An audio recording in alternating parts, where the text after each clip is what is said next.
Hello, everybody. Welcome to Armchair Expert. Today, we have a guest that a lot of people have been asking for two reasons. I think, A, they're just interested in him, which is very natural. But even, I think, more pronounced is the desire to hear the two people who look most alike on planet Earth sit down and talk to one another, because for many years now, over a decade, Zach Braff often gets asked if he is Dax Shepard, and I always get asked if I'm Zach Braff, and people on Twitter like to remind us of the similarity every few minutes, I think. I think we've both had a fun journey of accepting that, embracing it. We will talk at great length about it. Zach Braff, you know from Without a Paddle, Punk'd, Zathura, Parent.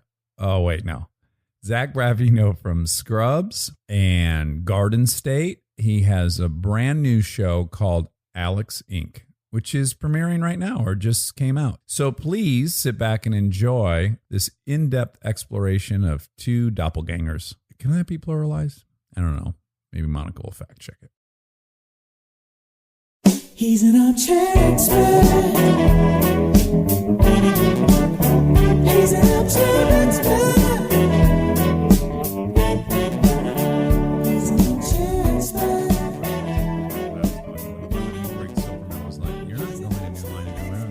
Fucking green light chips, because I'm not going to not work for the next 2 years or whatever. But I thought that was the apex of our similarity, is that we were. No, I remember seeing you on. I remember seeing you on the lot, and let me introduce you. Sorry, Zach. Are Braff. we rolling? We will be. It's like looking in the mirror. Zach Braff, welcome to the Armchair Expert. I think this is for many folks who like one and or both of us. Yeah, this is a long time in the making. Yeah, right? America wanted this. I don't think America's ready for us to be visually in front of them at the same time. Well, the picture that we're gonna take is gonna blow people's minds. Yes, and I think you and I have both talked publicly about the fact that Kristen once took one of those face swapping photos of you and I, and just switched our face, and you genuinely can't tell whose face is on who. It's really weird though, because I mean, we even that tired eye thing you have there, I get. It's a bummer, isn't it? Don't you hate that is tired that eye? new? But I mean, we're virtually the same age too, right? I'm 42, about to turn 43. Okay, yeah. I've been told I look like so many people throughout my life, but I feel like as we're aging, we are merging in our looks, getting even closer. And also, you've gotten way more successful and known, and it's changing and really annoying my life. Good. And I really want to go through the history of the whole thing with you. Let's start, because my earliest memory of it is Kristen taking that face swap picture. It was a long time ago. It was at, I think, the Soho House or some event. Some fancy thing. Some fancy event. Hollywoody thing. Some Hollywoody fancy event. And I remember, that is funny because we do kind of look alike. That was the first time you had heard that? No, I think I'd heard it. And so I knew why she was doing it, but I think it wasn't everywhere. Right. Now it comes in my life every 2 days. Yeah, I think both of us have had tweets where we said, like, if someone doesn't point that out to me after like a day, I think Twitter's broken. Like, I think it actually is not functioning for people. It's funny that on Twitter people are like, has anyone ever thought that? Like, yes, people have thought it. It reminds me of we'll go places and moms will say to Kristen, like, I know this is crazy, but my daughters are obsessed with Frozen. It's kind of like, well, yeah, it made $1.4 billion. I assume some I know girls this is out. Yeah. Let me tell you what hurts my feelings when they find out I'm not you. This is how it usually goes down. Because we have so much in common. What's bizarre is not only we look alike, we have so much in common. And one of the things is that we are both on a show that mixed drama and comedy. So I will have people come up to me and they go, holding their heart. And they'll go, I just got to say, Holding their heart. I loved your show. And I'll go, thank you so much. You're so sweet. And they'll go, and just the way that it would go between comedy and drama. And I go, thank you. I know it's all Bill Lawrence. And, but no, I'm not going to say I didn't improv a little. And they'd be like, and your wife is the cutest. And I'm like, I don't have a wife, let alone a cute one. Welcome to my world, where I think most compliments are just a conduit to tell me they like my wife. It's like they got to get through the part where they act like they like me just to eventually. Yeah, basically, Kristen's fame is really made things difficult for me. Yeah. Well, let me tell you because you were successful before I was. And the very first time this was brought to my attention is my uncle called me. He goes, oh my God, I thought you finally got a show. Have you seen the show Scrubs? I'm like, no. He goes, this guy's identical to you. And, you know, generally when people tell you you look like somebody, I never agree. Yeah. Like the other people, I'm like, I don't see it. People tell me I look like Tom Petty. I don't get get it. Tom Cavanaugh. Do you get Tom Cavanaugh? No. Because you get Ray Romano, right? do get That's Ray where we Romano. diverge, is that I don't look anything like Ray Romano. But you know who you do look like a little bit? Our Venn diagram overlaps at John Ritter, I think. Oh, okay, I'll take that. We both look a little like a young John Ritter. That's flattering. Yes. Yeah, I get the guy a lot from Kruger. Chad Kruger. Yeah, Chad Kruger. You do look like Chad Kruger. Yeah, I'm not going to get the Chad Kruger. No. You know, it was better for both of us when your hair was more blonde. Yeah, I think you should go. Is there some sort of dye? Are you open to dyeing? I used to get highlights because my hero Brad Pitt got highlights, so I did too. And I've just fallen off of it. But so my uncle says, you know, watch this show Scrubs, and I tune it in, and I gotta say, I was like, oh my God, that is me. Not just the physical stuff like the nose and the mouth, but the way you talk, the way your lips moved. I was like, this is very this tired eerie. eye thing. Well, that's new though. Neither Not of us for maybe had for that. you. I always had this. Oh, you did? Yeah, I just thought it was sort of my complexion, and then the makeup artists on shows are always trying to cover it up. I'm like, that's not going anywhere. Should we go in for like Maybe we can 2 for 1. Yeah, because basically once they draw the template on one face, they can just replicate But it. what's funny, you once said to me, and I always tell people this story because we come from such different backgrounds. You said, "Look, this movie sells itself. We were separated at birth, Identical twins. identical twins." You said you were raised in the South. By hillbillies. Yeah, or like you work on a ranch or something, and I'm like East Coast Jewish guy. Yeah. And for some reason, we have to go to the opposite. I have to go work with the hillbillies. Yeah. And you have to go to the bar mitzvah for the Goldbergs. Yeah, well, you know what'd be great is just a body switching comedy with you and I. 'Cause There's no stakes. Yeah. There's absolutely no stakes. It's like, oh no, I look just like me, and I do the same thing. What will I do? No, or like that movie Dave. Remember? Yeah. He looks exactly like the president. Yes. And so they put him in as a front for the president. But my pitch to you that movie was called Nature versus Nurture, and it was the movie was, you know, in a comedic way, was going to tackle what does your upbringing do to you? Could it make you a Jewish guy on one side and a hillbilly on the other if we started as the same? This is an exciting premise. I'm one ticket sold for that movie, Dax. I don't know why you haven't pitched it yet. But so first I saw, you know, Scrubs. And then I got to tell you, my personal feelings about it were, oh, great. I'm not going to ever work anyways. And certainly not now because there's already a me. Right. They already got a me. They don't need a second one. Right. So I was jealous of you for sure. Mm-hmm. And then the next time it happened was Punked It aired. I do Without a Paddle. I'm in San Francisco with the other two boys, Matt and Seth. And we're there promoting it. And a guy comes up to me on the street and he goes, oh my God, I'm so fucking excited to see your movie. And I'm like, oh, thank you.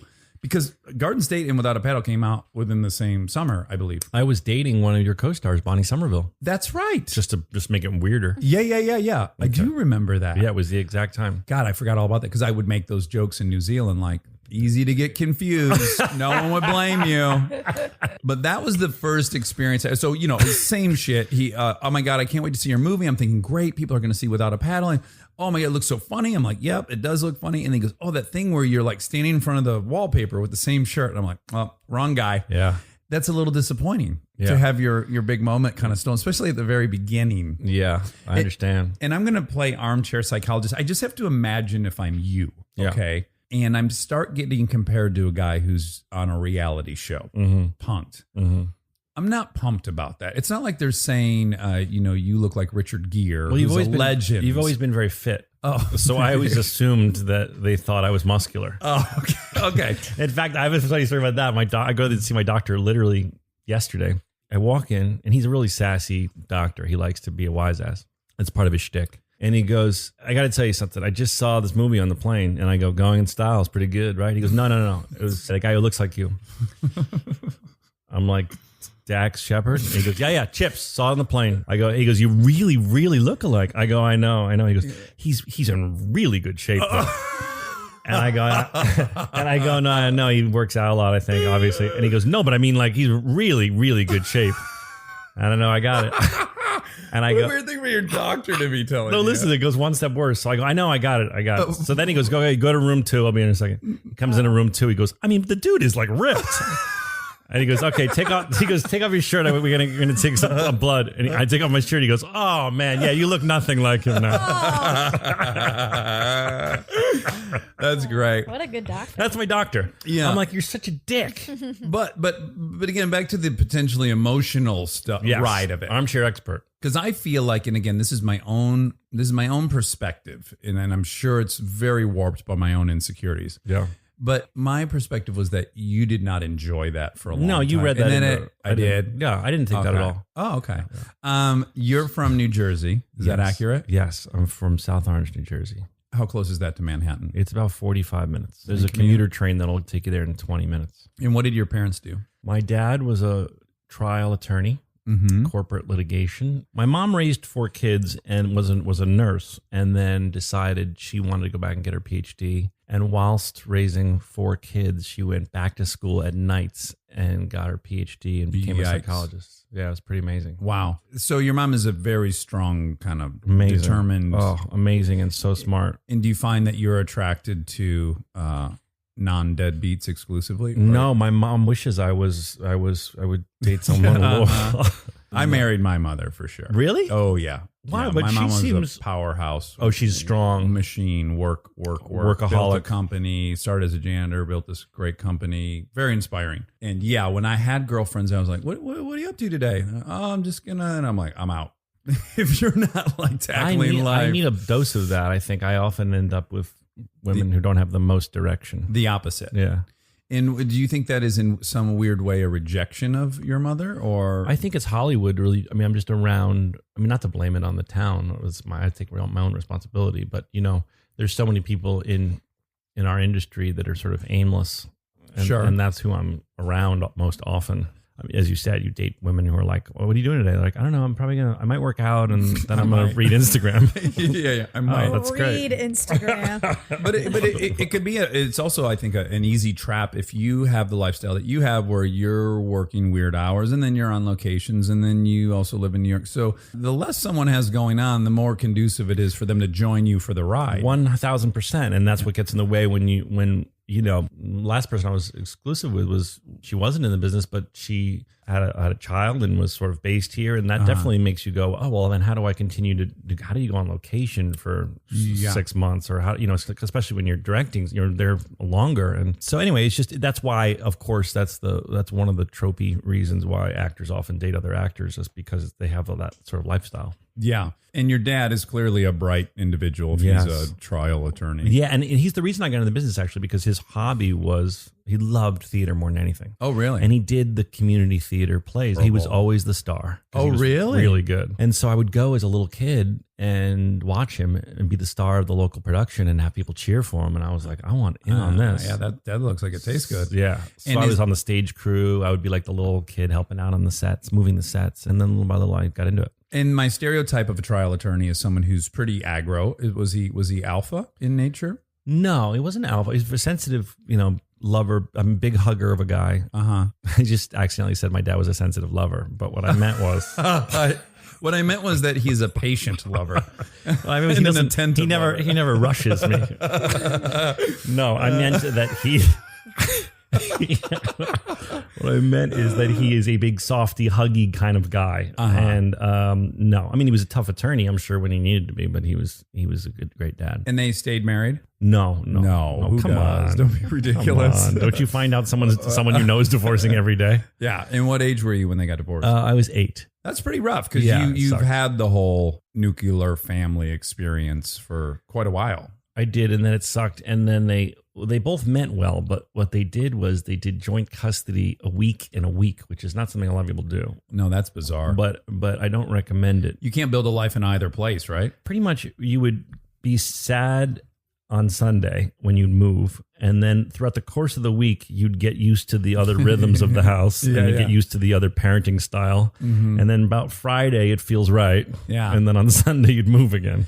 That's good for me to hear because, of course, my woe is me story is my dad did every other weekend, but on that weekend, he usually dropped us off at my grandparents and then, or we went to the bar with him. So I'm like, oh, well, that's as bad as it gets. Well, I think, but it's all bad. Somewhere in between is ideal. Maybe that's the way. Yeah. No, I mean, he meant well because they were going through divorce, whatever, it happens, but he wanted to be as involved as possible. But I don't think it was good for our mental health. And a very time consuming job, lawyer, right? Probably the worst hours of any occupation. Yeah. A lot of pressure. Work a ton. He worked a ton. We had a babysitter pretty much all the time, full time, a Haitian woman who taught me Creole.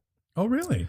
Could you say anything to us, or is that a cultural appropriation? Will we get in trouble for that? I don't know. I don't think so. We got Monica. I'm gonna say it's You're okay. you're asking a minority woman. Does that mean it's okay? That's my it's all pet. right. Yeah. Or let's hear I'm it. trying to think. I don't know. It was mostly curses. She'd yell at her daughter, Cynthia, map kaze figure, map kare bunda. Vin manger salope. Ooh. Which pretty much means like, come here, I'm going to break your face. Come and eat you slut. Oh, that's a perfect sentence for you to learn. But this is what she would be. For a person with two daughters. She had the cutest little daughter. And she would scream at her in Creole. And eventually, as we got older, we started being like, what are you saying? And she'd be like, you don't want to know. But we were running around being like, your Haitian listening audience is shocked that I know this. They're probably excited. I will say you just far exceeded my expectations. Well, how about you, Monica? When I said, do you know any? And then he kind of looked down and I could see he was trying to recollect it. Well, I remember a lot of at best, he'll get one word. I was trying search my brain for a phrase that she would yell. Map kaze figure. I think it means I'm going to break your fucking face. So Monica was just on vacation with Chris and I in Turks and Caicos. And of course, the very first thing I do is I'm picking up some of the words that the guys that work there use. And then, of course, I'm insisting on using them too. And it's of great embarrassment to Monica when I'm saying wigwam. Was that the thing that I used to I don't see? think. They're probably used to tourists coming and trying to be cool. Yeah, probably. Yeah, it's a sickness I have where I have a hard time not being a part of any group that I'm around. The notion that I won't be included is insufferable to me. You're a pretty gregarious guy. It seems like to a fault. It seems to me one really place we differ, since we have the same DNA. Mm-hmm. You are very gregarious and outgoing and popular and popular. I like that. Well, you have a lot of friends, don't you? I think Aren't you the guy who's you're very social? Yes, I love having. I think the one thing that makes being on planet Earth worthwhile is having friends. Yeah, and so you and your wife, you're often, when you're not working, going to people's things and events. Well, that we're not doing. I will say that's probably misleading because obviously the only time you or I see each other is at an event. But rest assured, that's probably the one event we went to. I don't mean events. We're very like, homebody. But but we're super social. Yes, we're always at someone else's house with a bunch of other friends and family and kids. And we have kids. And when you have kids, you'll see like everything. It's all about getting them preoccupied so you can play a game or something. Yeah. So mom, she continued to practice psychology. She had a practice in patience. My mom fell in love and moved in with my stepfather. They got married, and then they both would see patients in the living room. No kidding. Yeah, and we were kids, so we would eavesdrop. You know, I'd be like I'd be in the basement, like with my model trains, like listening. Like I can't believe that what they're fighting about, and like it would be the most intense therapy stuff. Is that good or bad to hear as a kid? I remember the first time it happened, there was a couple arguing in the living room. They were crying and screaming as couples in couples therapy do. Oh my goodness. Well, eventually my parents figured. I'm like I just want to say, like my parenting style is as close to Mr. Fantastic as you can get. Like they hear the goddamn truth. If she asks how a baby comes, a penis in the vagina, ejaculate on the ovum. Like I don't shy away. Well, you from can maybe anything. not say ejaculate. You can say that there's a magic sauce. No. Baby batter. No, I probably cleaned it up a bit, but. Even with my stance on this, I don't know that that's the ideal scenario. But then maybe it is welcoming you to what the world really is, which I don't know is bad. So I think it was traumatic at first, and then they got a little bit better about picking the hours, because at first it was like, you know, after dinner, like going to see a married couple in the living room. But then they started figuring it out and scheduling them mostly during the day. But you're hearing about people's sex lives, No, I wasn't- unquestionably, right? Because that's usually a big problem in a relationship. I don't mean to say that I was sitting there with my ear against the wall. What I mean to say is that when it would crescendo, like they were in the living room and the door closed. But when it would crescendo, like "fuck you, Bob," then you'd hear it. Yeah. Or when a woman was weeping, you'd hear it. You know, Yeah. it's hard to adjust the HO train tracks when someone's crying above your head. And do you think that your mother? Did you ever at times feel like she was psychoanalyzing you? Sometimes, but I would say more often than not, it was good. It was a good thing because my mom is an amazing listener. And actually, as you start to get older, you go, wait a minute, this is free therapy. Yeah, if you dig it. I did. And then I've been to therapy on my own without it being a parent. Without your mom. Which is better. I'm sure there were times where I was like, oh my God, stop analyzing me. But I think there were more times than not that it was like, wow, she's such a good listener. She's really sitting there and being patient and letting me voice my feelings. Yeah, that part's great. First, I should say I'm very pro therapy, so I think it's a great resource. But I've also heard this stereotype that generally, people that are drawn to therapy or psychology as a major are, pretty fucked up themselves, and then this cycle. Have you ever heard that kind of stereotype? No, I mean, that's not my experience. My mom was not that way. Let me be more delicate about that. So you're searching for some healing, and because you have some trouble and you go, oh, this place has some answers, I'm attracted to finding out those answers. I don't mean to say it in, oh, they're fucked up and then they go into psychology, but clearly if something ails you and there's a potential solution, I could see where it would funnel in people that were feeling a little bit. Well, actually, interesting. My mom was this is crazy, but my mom, she was a psychiatric nurse first. So she was the night nurse at the VA psychiatric ward in East Orange, New Jersey. Yeah. So that's like ground zero. That's a really, really intense job at night. Yeah. And by the way, she had 4 kids. I think was so dedicated to helping people and was so blown away by what she saw in this VA hospital that then she was like, I really want to get my PhD and I want to be a doctor. I don't want to just be a nurse. Yeah. Stay tuned for more Armchair Expert, if you dare.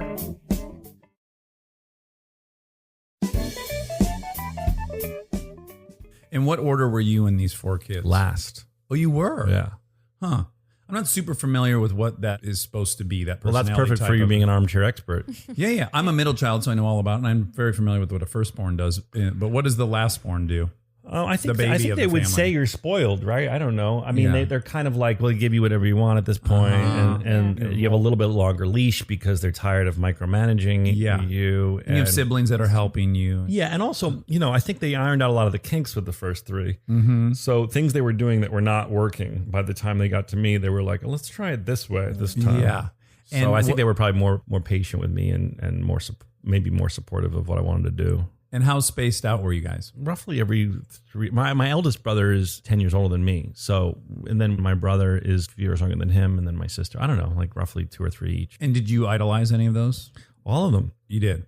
All of them at different times. My brother Adam came out to Hollywood. He went to UCLA and then he was out here working in Hollywood. And I would come out and I just, I so wanted to work in the movie even as a little kid. And he would bring me on sets and I just thought it was the most exciting thing in the world. So did he pursue something in? He started in the art department because he went to art school at UCLA and then he got into the union and started working in the art department on TV shows and movies as a set dresser and was kind of working on really big shows. And then he started writing. And then actually my last movie that I made not before going in style was called Wish I Was Here, inspired by our family. And I wrote that with him. Yeah. He's a very good writer. But yeah, so my point is, as I was a kid coming out here, he would bring me on these amazing sets and bring me to these prop houses. And it was just so exciting. Yeah, anything at that age, right, is like anything that's getting close to the business. Is I had no other interests except entertainment. I did no interest in sports. I had no interest in. I liked girls and I liked being an actor and a filmmaker. That's all I wanted to do. And did you act as a kid? Yeah,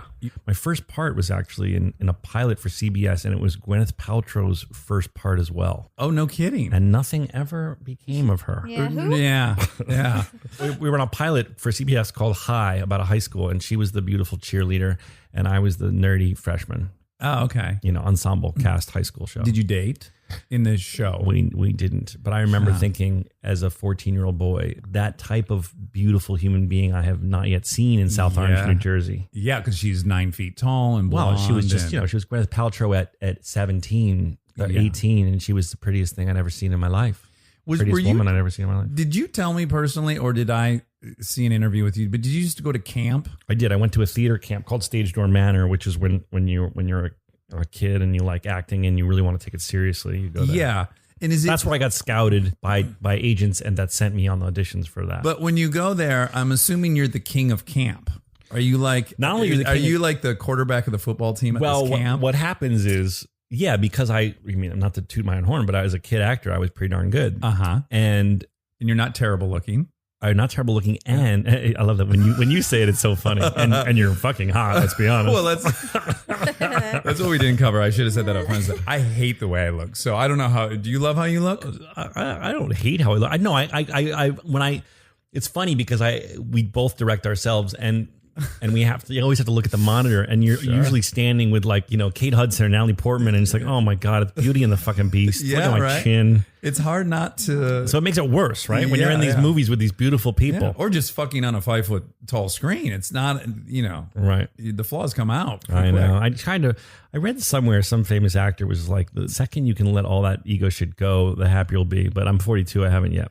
Okay. But anyway, so and also a lot of the young boys there were already realizing they were gay. Oh, right. Yeah. So that made it even more utopia because you're going through puberty. I was like 13 years old. Yeah. You're in this camp with all these beautiful girls. And you're 13 years old, like really going through the changes. Yeah. And things are happening. And half the population is gay. And I'm getting the leads in the shows. So it was like, yeah. And then when you would return did you go to public high school? Yeah, then I returned to public high school where like the lacrosse kids were cool and I was just a dork. It was a real mindfuck. I would really be so depressed when I came back. Yes, I imagine. Joking aside, I would really go through a depression when I came back because it was like you'd been to heaven. Yes, and you saw the gates. I mean, I'm joking. I mean, obviously the girls part was one of it, but it was really like here acting is cool and here performing is cool and here you don't have to hide who you are. Yeah. And then I'd go back and I got to go back to public school. I have to act like I have to put on all these layers back on. Yeah. It was a mind fuck. I sent my mom a picture of me yesterday, an old picture I'd found, and she goes, "Oh my God, why do you look so sad?"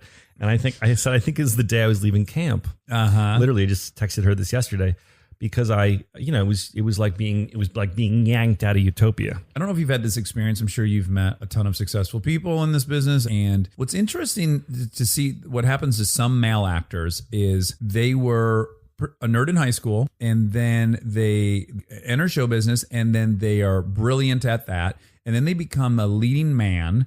And then they are, in the world's eyes, the quarterback of the football team. But they have no experience with that from their childhood or their teen years or anything. So they're really trying on an ill-fitting jacket. I've known a bunch of different guys who basically, women love them. They have every option at their disposal, yet they had none of that in their childhood. And it's just a little confusing. I've seen it kind of warp in weird ways. Have you witnessed that at all? Do you know what I'm talking about? Vaguely. I mean, I had a lot of the things you just said. What I'm suggesting is that you did have those windows where you were this thing that happened to you later in life where girls obviously like you and I way more than they should. Yes. Right? We're people that are way out of our league now are somehow in our league. That can be very confusing. But if you've had at least this experience in childhood of going to this camp where you're kind of the stud.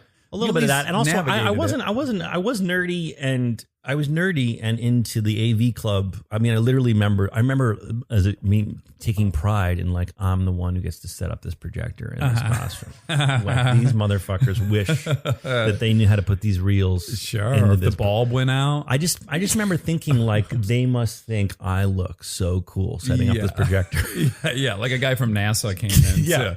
I just remember feeling like just like a badass. So I was nerdy in that way. I didn't mean to imply that you weren't crushing in high school. I'm not even saying that is or isn't what was happening. I'm telling you an ingredient that I did that some of the examples you did that you mentioned might not have, and that was I did learn to adapt by becoming the class clown. I learned that I'm not going to get that cute girl that captain of the soccer team's getting, but I'm going to make friends and at least find some females who are semi interested in me by making them laugh, and so I sort of developed being the class clown and being outrageous and doing stupid shit. Yes. And did you learn to dance? Because that was another tactic I employed. I didn't. You didn't? I wish I did. I was watching this girl dance hip hop style on hip hop. I sound so old. Dancing the hip hop style. Old and white. It was like I couldn't decide what you sounded more, old or white. The hip hop. I was watching The hip hop club scene. I was watching this woman dance in the hip hop style, and I was like, "Wow, I wish I could dance like that." And with her, because she looks so good doing it. Yeah, I think if you married being funny and good dancing together, Like Justin Timberlake, he's doing okay. Yeah, guys, he's all right. He's a jerk. I was fully prepared to support him as an amazing singer and dancer. Yeah. But when he crushed at Saturday Night Live, I was like, we get it, dude. Yeah, enough. Leave a little for the rest of us, right? I know. But I just want to go back to this point because Fucking Timberlake. and this isn't you, but I bet you more than 72% of the country wants to date him. that's a damn certainty. I'm looking at a thing on Dax's wall that says they asked us weekly people, This really happened. would you date Dax? And there's a picture of Dax, and it looks a lot like me, as you know. And the question is, Maybe they thought they were voting on you. fucking asshole. It says, would you date Dax? And then it says 72% said no. Yeah. By the way, are these women accurate? Did you date Ashley Olsen and Kate Hudson? Or is that just Us Weekly? Or are you not alled to talk about that? I did date both those people. Yeah. There you go. Yeah. Like, Us Weekly got Both something wonderful, right. wonderful folks, both of them. But the thing I've seen that's happened a couple times with actors I know, a ton of women love them in their success.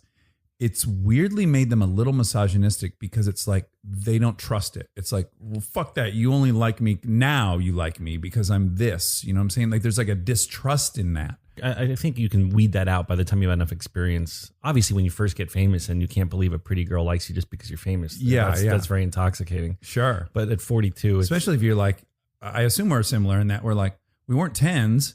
But we certainly had an appetite for that. And so we're doing everything. We're juggling and spinning every plate possible to get. I don't know about you, but I was fucking girl crazy. my life, I mean, dude, Mandy Moore was my biggest crush. And then I dated her for 2.5 years. Yeah. I mean, just as an example of your point. No. But here's what happened to me on an emotional journey. You know, I was trying to get girls that were, by my estimation, better than me. And if I could convince them to like me, then I thought I would be able to believe that I was desirable or attractive or all these things. I thought that somehow if they liked me, I would start to maybe like me, right? Well, that's pretty And then standard, I think, for anybody. Yes, and I'm wondering if you had this experience with Mandy where I had gotten to a point where I thought, well, if this person likes me, it's a done deal. I It didn't really work. am. No, and I woke up next to this person and I'm like, I still feel like a piece of shit. Yeah. So Well, I will what's never, that expression? Wherever you go, there you are. Yeah. And that's a weird, first of all, I guess I'm very grateful to have had that experience because it did teach me Well, wait a minute. So permanently. then like, you dated Chris. Then you found Kristen. Did you? But Kristen, and I can say this, by the way, still thinking she's the most sensational person in the world, but I didn't know who Kristen Bell was. So I met her at a dinner party. This was a girl. I realized she was an actress because she had just finished some movie and she was talking about that. But I was like, she was talking about some deals she got at Target and she was so enthusiastic about the savings at Target. And I thought, oh, this person's very cute and interesting. Right. So it really, I will say, it didn't do anything for my ego at that moment. Got it. I wasn't like, oh, if I can get this girl's famous and Right, pretty, right. if she likes me, then maybe I'm a good deal.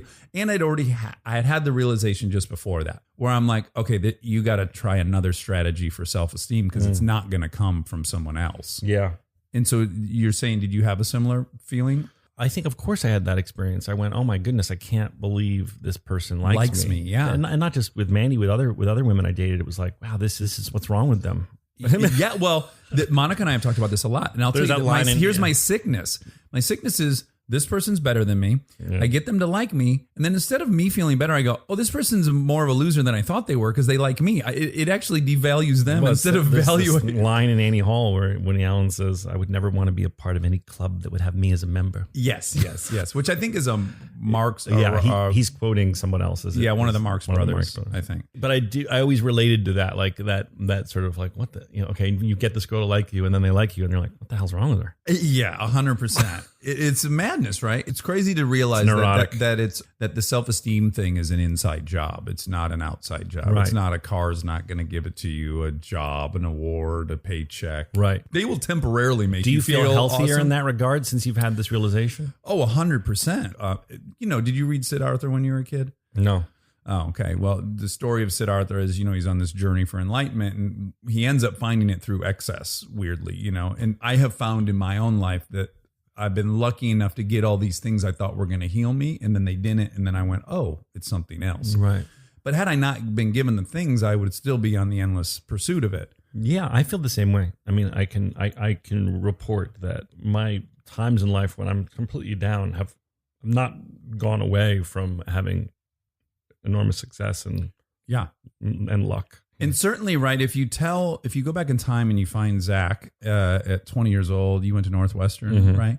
And you go, hey, guess what, dude? You're going to be making this much money and be on this network and blah, blah, blah. I'm certain that the 20-year-old Zach would be like, oh, well, then I'm going to be the happiest guy on planet Earth, right? Right. Which would be awesome if that's how it works. I think it's all relative to, wherever you go, there you are. And so that brain and the things you worry about and obsess about and are neurotic about are always with you, no matter where you are and how much money you have. And I've met miserable billionaires. I'm sure you have. Oh yeah, there was you listen to Stern. I know you're a fan of Stern, but do you ever hear Mike Tyson? He's my favorite. Mike Tyson. Anytime he's on Stern, I have, but I don't remember what. Stern's obsessed with the fact that he lost $500 million. Right, it's like, how do you even go to sleep at night? And he goes, Howard, I have friends that the billionaires that killed themselves. I have something that money can't buy. And I'm like, I believe him. Yeah. And what a fucking healthy place to be. Living in this town, haven't you met a lot of very, very, very successful people I idolized? Yeah, absolutely. And I go, oh, wow. And by the way, that's been another thing I feel grateful about is I've met some of my heroes and I've seen that the success didn't help in that capacity, that they didn't like themselves more. They weren't necessarily happier. Yeah. I met some of the richest people in the world. Salt in Brunei, who could not be more successful at what they do, who are miserable. So do you think that your mother gave you some tools? I had to learn all this in AA. If I hadn't become a drug addict, I wouldn't have picked up any of this stuff. I didn't even know you were sober, and I made a drinking joke. I'm sorry. I'm still angry about it. He makes drinking jokes all the time. I'm very pro. How many years have you been drinking? 13 years. I mean, you've been sober. quit. Yeah. I feel like that's a good thing. Don't you feel so much more productive? I do. That I can tell you the singular goal I had after a few years of sobriety. I said to myself, I want to figure out how to be 12-year-old Dax, who was just so excited to walk outside and do something. Like I wanted to recapture my enthusiasm for being on planet Earth, that I didn't need to put something in me to get that enthusiasm. Mm-hmm. And for years I was pessimistic. I was not going to get that back. And I will say around 7 or 8 years, I found myself like, fuck yeah, what are we doing? We're going to go off-roading. We're going to I'm pretty on fire to be on planet Earth, which was something I had lost for many, many years. And that part's really exciting. I'm reading this amazing book about habits and breaking habits, and it has a whole section on AA. And I was learning so much about it that I didn't know. They sort of, before its time, figured out how to break habits. Yeah, it's like 1950, I think, is around when it started. They're going on nothing. They invented it out of thin air. There's nothing scientific about it. I know, that's what's so interesting about it. There's a whole chapter in this book about analyzing what's amazing about what works about it and this sort of science behind changing your habits, which I found really fascinating. Are there specific habits that you're attempting to change? Yeah, I mean, I think. You can keep them secret, but if there's some... No, there's some private, but there's one I would say is I'd like to be more productive.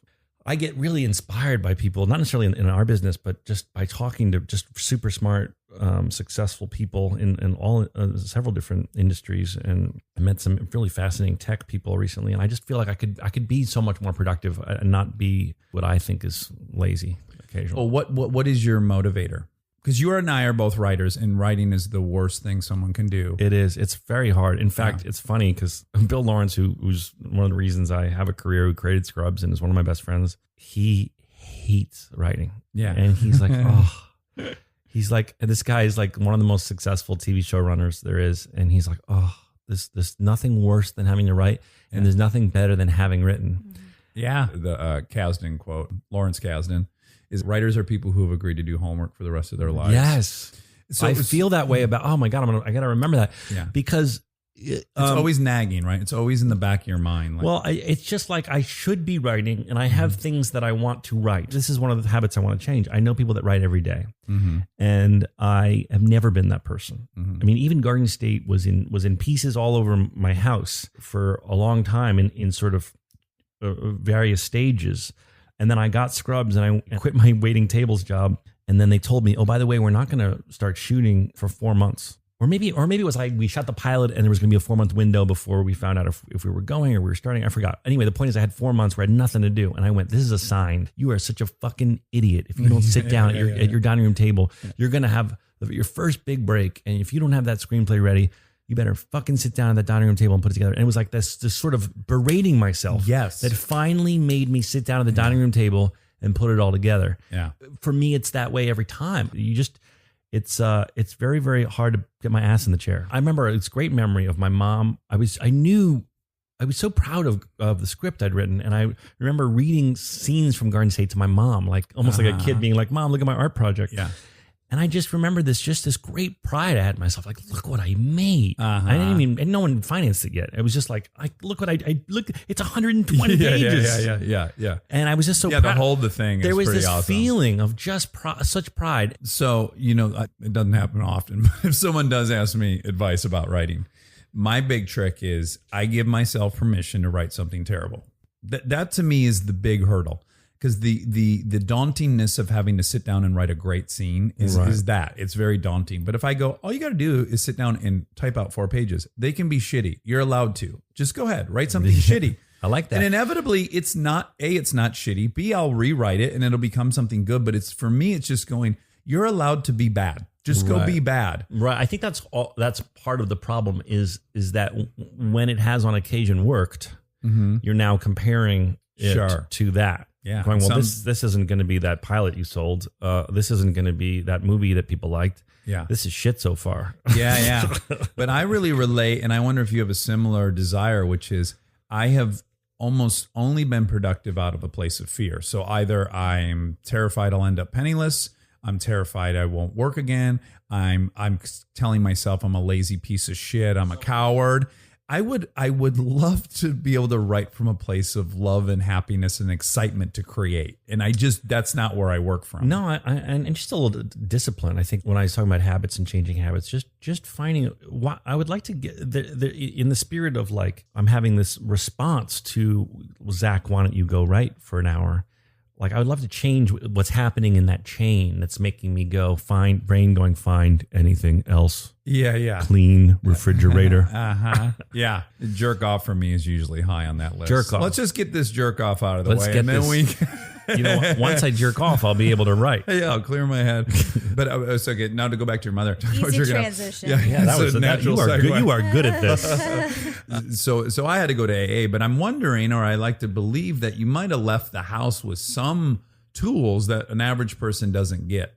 Having had a mother who's a I psychologist. think so. Well, and also my stepmother was is a therapist. My stepfather was a psychologist. I had it all around me. And lots of self-help stuff, not just traditional psychology, lots of self-help books, lots of self-help courses. And what are some of the things that you used or continue to use? I took my stepmother had me take a class called the Landmark Forum. Oh, yeah. Our good friend Jess went to all of them, and he's pretty much downloaded all of it to us, and I love it. I got a lot out of it. People are like, "Oh, that sounds culty," but for me, it wasn't at all. It was like a workshop. It was a 3-day workshop. My stepmother was super into it. It used to be EST back in the day. Yes. Sort of like that, which was a little more intense. And Americans, you might have seen it on the Americans. I didn't. Did they do EST on the Americans? Yeah. They did, yeah. Well, this is sort of a 2018 version. Well, of course, I was doing it years ago. And there's tools I got in that workshop that I think of all the time. And I recommend that to people, actually, because I definitely got more out of it than I had in the equivalent amount of therapy sessions. Yeah, well, because it is my understanding of it by way of Jess is that it is very action oriented. It is very pragmatic, but it deals with a lot of stuff with the voice in your head, right, and the racket and all that. And I think anyone could benefit from some apparatus, some lever to manage the voices in our heads. Yes, and I was very crazy, practical, right? and also I'd seen it work on my, my stepmother had gotten our family into it, so I'd seen it sort of help my dad, and I'd seen it help other people, and I did it when I was fresh out of college, and it really was a good set of tools for me, and other things. They were always giving me books and saying, and just even quotes and just things to try to help motivate me, and a lot of it, is what put a fire under my ass and got me to accomplish the things I've accomplished. Was it hard to get into Northwestern? That's a phenomenal school. Did you have great grades? I didn't. I mean, I had good grades. I didn't crush the SATs, and I thought I did okay, but I thought that would prevent me from getting in. But one thing that's cool about Northwestern is they're one of those good schools that will look at the whole thing. Because like you're not even considered by like Brown or Yale unless you have a high enough score. Sure. But Northwestern, at least in 1993, prided themselves on saying, look, what does your extracurricular do? Come have an interview. Let me read your essays. Let me look at everything. Let me look at the whole package. I went and interviewed, and I had really interesting extracurricular activities because I was doing a lot of different things. I was on the rescue squad. I was in a Woody Allen movie. I had done a bunch of outside the box stuff. Yeah. So since you entered college having already worked, did you kind of just proceed with, I'll continue? Like, I just to give you an example, I find that this huge difference between Kristen and I, my panic level about never working versus hers is she's always worked. She worked in Michigan, where we're both from, as like a 15-year-old, and then she had to drop out of college to be in a Broadway play. So her only experience with pursuing this is, success, even if it wasn't gigantic, it was a steady little stream of success. So do you think, having had some success back in New Jersey, you didn't approach this with a ton of fear? I always approached with fear. I wasn't cocky about it, but I went into I put it this way. I was cast in Manhattan Murder Mystery, and I was raised on Woody Allen and Annie Hall, and as Annie Hall was sort of like religion in my family. Is it fair to say he's the Jewish Michael Jordan? Well, not right now. He's not. But then in 1993. But as a child, he was. He and Mel Brooks and Neil Simon were godheads in my family. Jewish New York comedians, and we would go see all their plays and we'd go see all their movies. And my very first role is. These are my scene partners in my first movie role: Diane Keaton, Woody Allen, and Angelica Houston. Nuts. And I'm in one scene in Manhattan Murder Mystery. But so I got that part, and I was 18. It was like, well, are you going to stay in New York and use this and ride this? Yeah. As it would be, it's a pretty dope thing to use. And I said, no, I really want to go to film school. I want to make movies. So I had the sort of confidence to go, no, I'm not going to do that. I want to go to school. I want to get better. I want to learn how to act. I want to learn filmmaking. So I sort of stopped right after my biggest break, and went to school to learn. Yeah, that's a unique decision. I don't think I could have made that decision. I would have been like, oh yeah, let's not. Yeah, definitely. Pass this it's up. a fork in the road where an agent might say, you just got, you just played Woody Allen and Diane Keaton's son. You're going to leave town? Yeah. And I was like, yeah, I was wide eyed. I was like, yeah, I want to go make movies. And was Northwestern just heaven? Was that the most wonderful Northwestern place? was great. Yeah, I really liked it. It was cold. It was too cold for me. Okay. Not to sound like a that's all cranky right. Jew, but Yeah. I don't like cold weather. And I took the tour in the spring. Big mistake. Gorgeous. God, Yeah. Evanston in the spring. If you want to go to a beautiful place, go to Lake Michigan. Yes. Yeah. And it's amazing. I'm in that snow belt. I grew up in it. And then I got there, and my dad dropped me off, and he took me to Eddie Bauer, and they said, these coats are rated to -65. And I said, why would anyone need a coat rated to -65? Yeah. It's the fucking wind that It was horrible.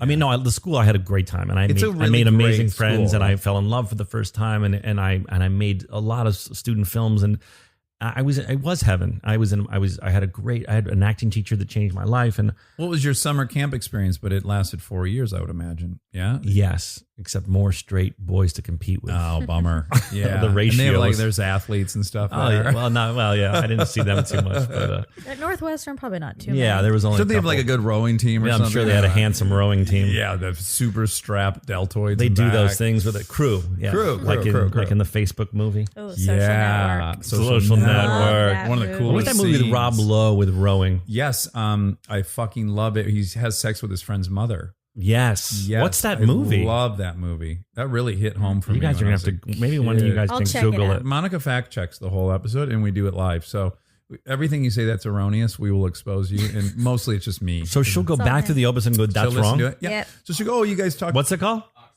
Fuck Oxford yes. Blues. Yes. That was what my sister loves movies and those 80s movies, and she would have all her VHS tapes labeled, and they were all the gold standard, 16 Candles, Weird Science, Pretty in Pink, everything The John Hughes, Pantheon. the Pantheon, Yeah, yeah. But Oxford Blues was in the rotation, and so I Oh, that's always great. saw Rob Lowe rowing and banging that guy. I might though be mixing up the storyline between that and was he in a movie called Class, and that's where he had sex with the friend's you're right, mother? in the elevator. Yeah, Oh, wow. yeah. Can you fact check that? Rob, In which can you- movie does Rob Lowe bang someone's mom in an elevator?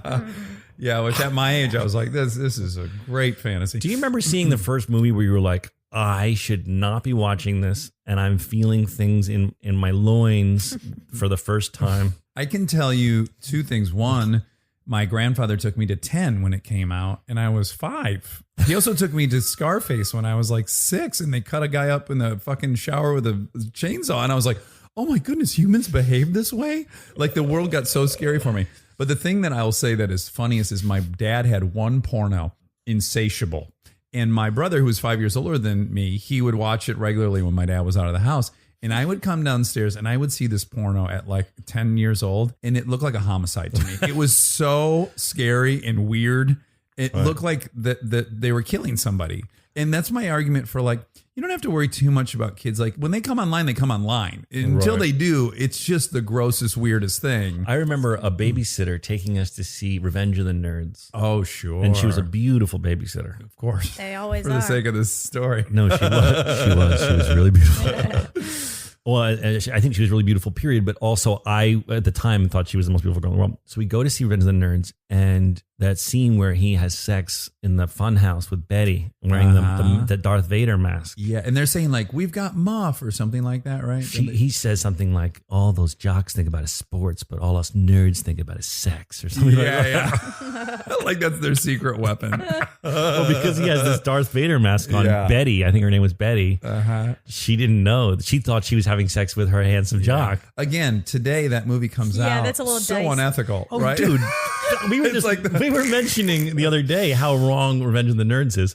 Like they put these hidden cameras in the sorority house, and they're all sitting around all day watching the sorority girls They're shower. screaming, we have Muff or we have Beaver or whatever the fuck they say. Yeah, I think it's time for a re-examination of Revenge of the Nerds. And just the notion, that they tricked a girl who thought she was fucking the jock. And then we're all like, yay, you did it. She deserves it. but here's the best parts. I felt Horny? Horny. Yeah, I really. sure. Let's call it what it was. It's one of the first times in my life I was like, "Oh my god, what are these feelings?" Yes. And for all intents and purposes, in my mind, I was on a date Sure, of course you are. with this beautiful blonde babysitter. Yeah. So we go into like a Rite Aid or a CVS next door to the movie theater after the movie, and I remember thinking, I need to find something in the store that will impress her and tell her that this is what I want. Uh-huh. Now she- And that you're manly probably Yeah, exactly. too, right? Yeah, like a razor or something. No, dude, I head to the hardware aisle. Oh, And I remember, I'll never forget this as long as I live. There was a battery. It was like not. I know exactly what you're talking about. It wasn't They a- used to sell them a lot. They were like wasn't- lantern batteries. Right. Yep. God, you're Two good. springs on the top. Exactly. Yep. Smaller than a car battery. They were everywhere back then. Yeah, So I see that, and my brain, I have no idea what it was. of course not. And she comes, she goes, "What are you doing in the hardware aisle? We have to go. What are you doing?" And I go, "You see this?" Oh my goodness. And this is all because I think this is going to make her go, you know what? Age restrictions be gone. Yes, you're I a am, man. This is a man I'm with. Absolutely. I'm thinking that The mind of a young boy. I'm thinking Boys. that she's thinking, I'm not attracted to this little boy yet.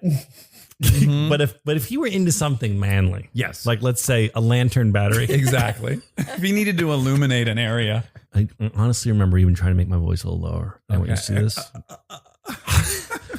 I go, this is what I want for my birthday. Oh no! You couldn't even buy it in the moment. You couldn't even. It's like you're purchase both it. trying to be manly and didn't asking have- for a present for your birthday, which is Yeah. so like Right. a little No, kid thing to do. I didn't have any. I want even have this. the I didn't have any money on me. I was a Sure. little boy. Sure, sure. But in my Right, mind, right. she was thinking like, "Fuck, this guy's manly." Absolutely. He wants God knows what'll hook up I to this don't think thing. I've ever told that story to anyone. So you're there. You go. I There's an appreciate that. exclusive. Yeah. My very first sexual thought or feeling was I walked to school in elementary school and I would pass this very big rock that was at the corner of two roads every day. And I had a dream where I got my first boner. And in my dream, I just was walking by that rock and I had this boner and I didn't know what to do with it. And I grinded myself up against this rock. fucked the rock. I humped a rock. Yeah. And I woke up with this nagging boner. And I just was like so confused by the whole thing because probably I was humping my mattress, I'm guessing, while I was asleep. So I woke up with some strange feelings down there. And then I would walk by that rock in real life that I had the sex Be dream shy? about. And I would just try to channel the feeling I had in the dream, but I couldn't. It was just a rock in real life. But I would stare at it like, why aren't I getting that I thought you were feeling I saying that had? you were like shy around the rock. I brought the rock flowers. You know another funny masturbation story, comma. I was a kid actor and I was up for Born on the 4th of July. Okay. Now, Tom Cruise. Now, in the movie Born on the 4th of July, if you recall, you follow young Tom Cruise through several areas of his childhood before he's Tom Cruise. And I don't know what age they switched to real Tom Cruise, but let's say teen years, I'm sure, or whatever. There was a masturbation period of his life and where Tom's character figured out exactly what we're saying, where he's humping everything. He's humping a tree. He's humping a basketball. And I got callbacks for this. I did this in front of Oliver Stone. And my goodness. I had to act like I was masturbating. And you're a child. I was a child pretending to masturbate in front of Oliver Stone. And I'm going, of all people too. I remember the lines were like, oh God, I'm so, because he is very religious. He's like, I'm so sorry, but it just feels so good. And he was like asking God for forgiveness while he was masturbating and humping a tree. You're still off book. That's so impressive. If you're a director hiring me, I just want you to know how long I hold on to the lines. But when I'm now looking at you, my first thought was like, you playing young Tom Cruise doesn't whatever. But then I go, no, you guys have almost the same nose, right? Well, I didn't have this nose at the time. Oh. This came later. Okay. If you look at me at like 12, I had a little button nose. Yeah, me too. I'm a half-breed. My dad is Eastern European Jewish, but my mom was Protestant. So that's why I have blue eyes but a larger nose. I'm What's sort of a the Yiddish half-breed. word? Shiksa goddess, yeah. She was a shiksa? Shiksa goddess, yeah. Yeah, I like that. Yeah, I didn't get this nose till 9th grade. Yeah, when you pissed when it came in? I tell Monica this all the time. If I kept growing. If I could relive any year of my life over and over again, it'd be 7th grade. There was one year where I was like, I'm killing it. Yeah. I look Fire. great. And then all of a sudden, little button nose. And all of a sudden you're like, why is that still growing? Yeah, we're good. We got enough nose. You can stop now. Hey, brain. We're good with nose. Yeah. We should compare caricatures that have been drawn of us over the years. Well, I would bet like they're the to exact see same. how we compare in high school, like 9th grade. I was so fucking gangly and weird looking in 9th grade. It was a very rough stretch. But anyways, you leave Northwestern. Yeah. We get a degree in what? Film. It was a Bachelor of Arts in radio, television, and film.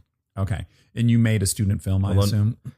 Yeah, I did. Is it good or is it bad? I think it's pretty good. It's pretentious as fuck. Yeah. As all good student films should be. Yeah.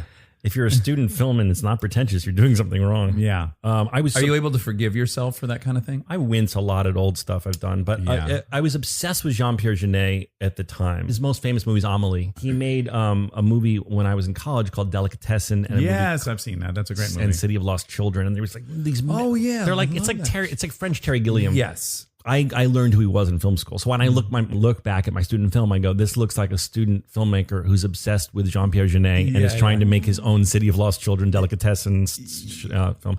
But I think it's pretty decent. Yeah. I applied and got a grant to make it, and I'm envious that you studied that because I did anthropology and then I had some electives to burn before graduation where I was like I could take anything I wanted, and I took some film history classes at UCLA. And they have a nitro projector, and all of a sudden I'm watching Casablanca on a nitro print and all this, and I'm going, holy fuck, I could have done this for 4 years. What was like? I didn't have the balls to try, to just go, well, my degree is going to be mind you, anthro degree is worthless as well, but I just had a hard time going like, wait, so how did you get? Where in your life did you get punked then? I didn't get punked till I was like 28 years old. Oh, okay, so this is when you were... I was here for 10 years auditioning for tampon commercials before. Did you get any? Why were you in a tampon commercial? Well, it seemed to be you're the boyfriend? The boyfriend. Yeah. You're the boyfriend who's like, honey, you're we bleeding. gotta go canoeing. No, it's always... honey, you're bleeding all over the living room. Again. Ugh. No, I think the husband, the boyfriend... Use this.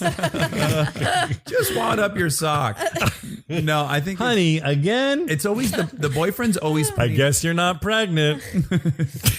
The boyfriend's always putting a backpack on. And he's like, honey, we're late for the canoe trip. Like he's always inciting some super adventurous. Water-based. It's always water-based. Yep. Honey, we're gonna go swimming in the clear blue water. Yeah, I probably only auditioned for 1 or 2 of those, but I like to say that and diarrhea medicine. Those were what my specialties is going in on those.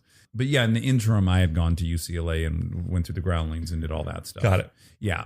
So you come out here immediately after Northwestern? I came out here immediately after Northwest. No, I went to New York. Okay. I went to New York, and then I got cast in a production of Macbeth with Alec Baldwin and Angela Bassett And You have a horseshoe up your ass. what are you talking about? You know exactly what I'm talking about. You just went back to New York and you got cast with all those people. Well, I was going to. I don't care if you're the most brilliant actor alive. I was going to That's continue. I was going to continue bragging about the cast. Liev Schreiber. Okay. Michael C. Hall. Do you say Schreiber or Shriver? Liev Schreiber. Liev Schreiber. Is it Ver or Burr? Liev Schreiber. It sounds weird. It's Burr. Okay. Double Okay. check. I think Okay.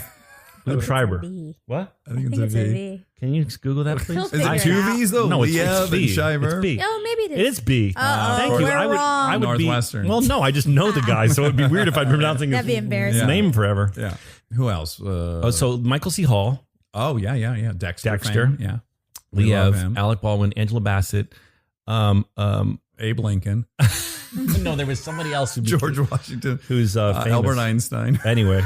And George C. Wolfe, who you might not know, but is a mega theater director, directed it. And this was that's the first part I got. Yeah. How can you not say that that's a horseshoe up your ass? That's fucking incredible. It was incredible. Yeah. I mean, you're a good actor, but that's not kind of. I'll tell you one thing. I had a great Shakespearean acting teacher at Northwestern. Oh, okay. And so I came out with some. A sharp sword. I just really liked it and embraced it. And it's like Dead Poet Society when you have that teacher that just opens your eyes and you're like, oh my God, I get Eureka, I get it. Yeah. And he did that for me with Shakespeare. So when I came out and was dropped into New York and auditioning for things, when they needed the young looking Tom Cruise, the young Tom Cruise who was going to beat off on the tree, I was kind of like sprinting out of the gate out of college. So I mean, I don't know why I'm trying to rationalize my own great part I got. I don't know. I mean, you're causing me to rationalize why I got a good role. I don't know. Well, I'm just saying it's a very fortunate turn of It was. events. It was. Right?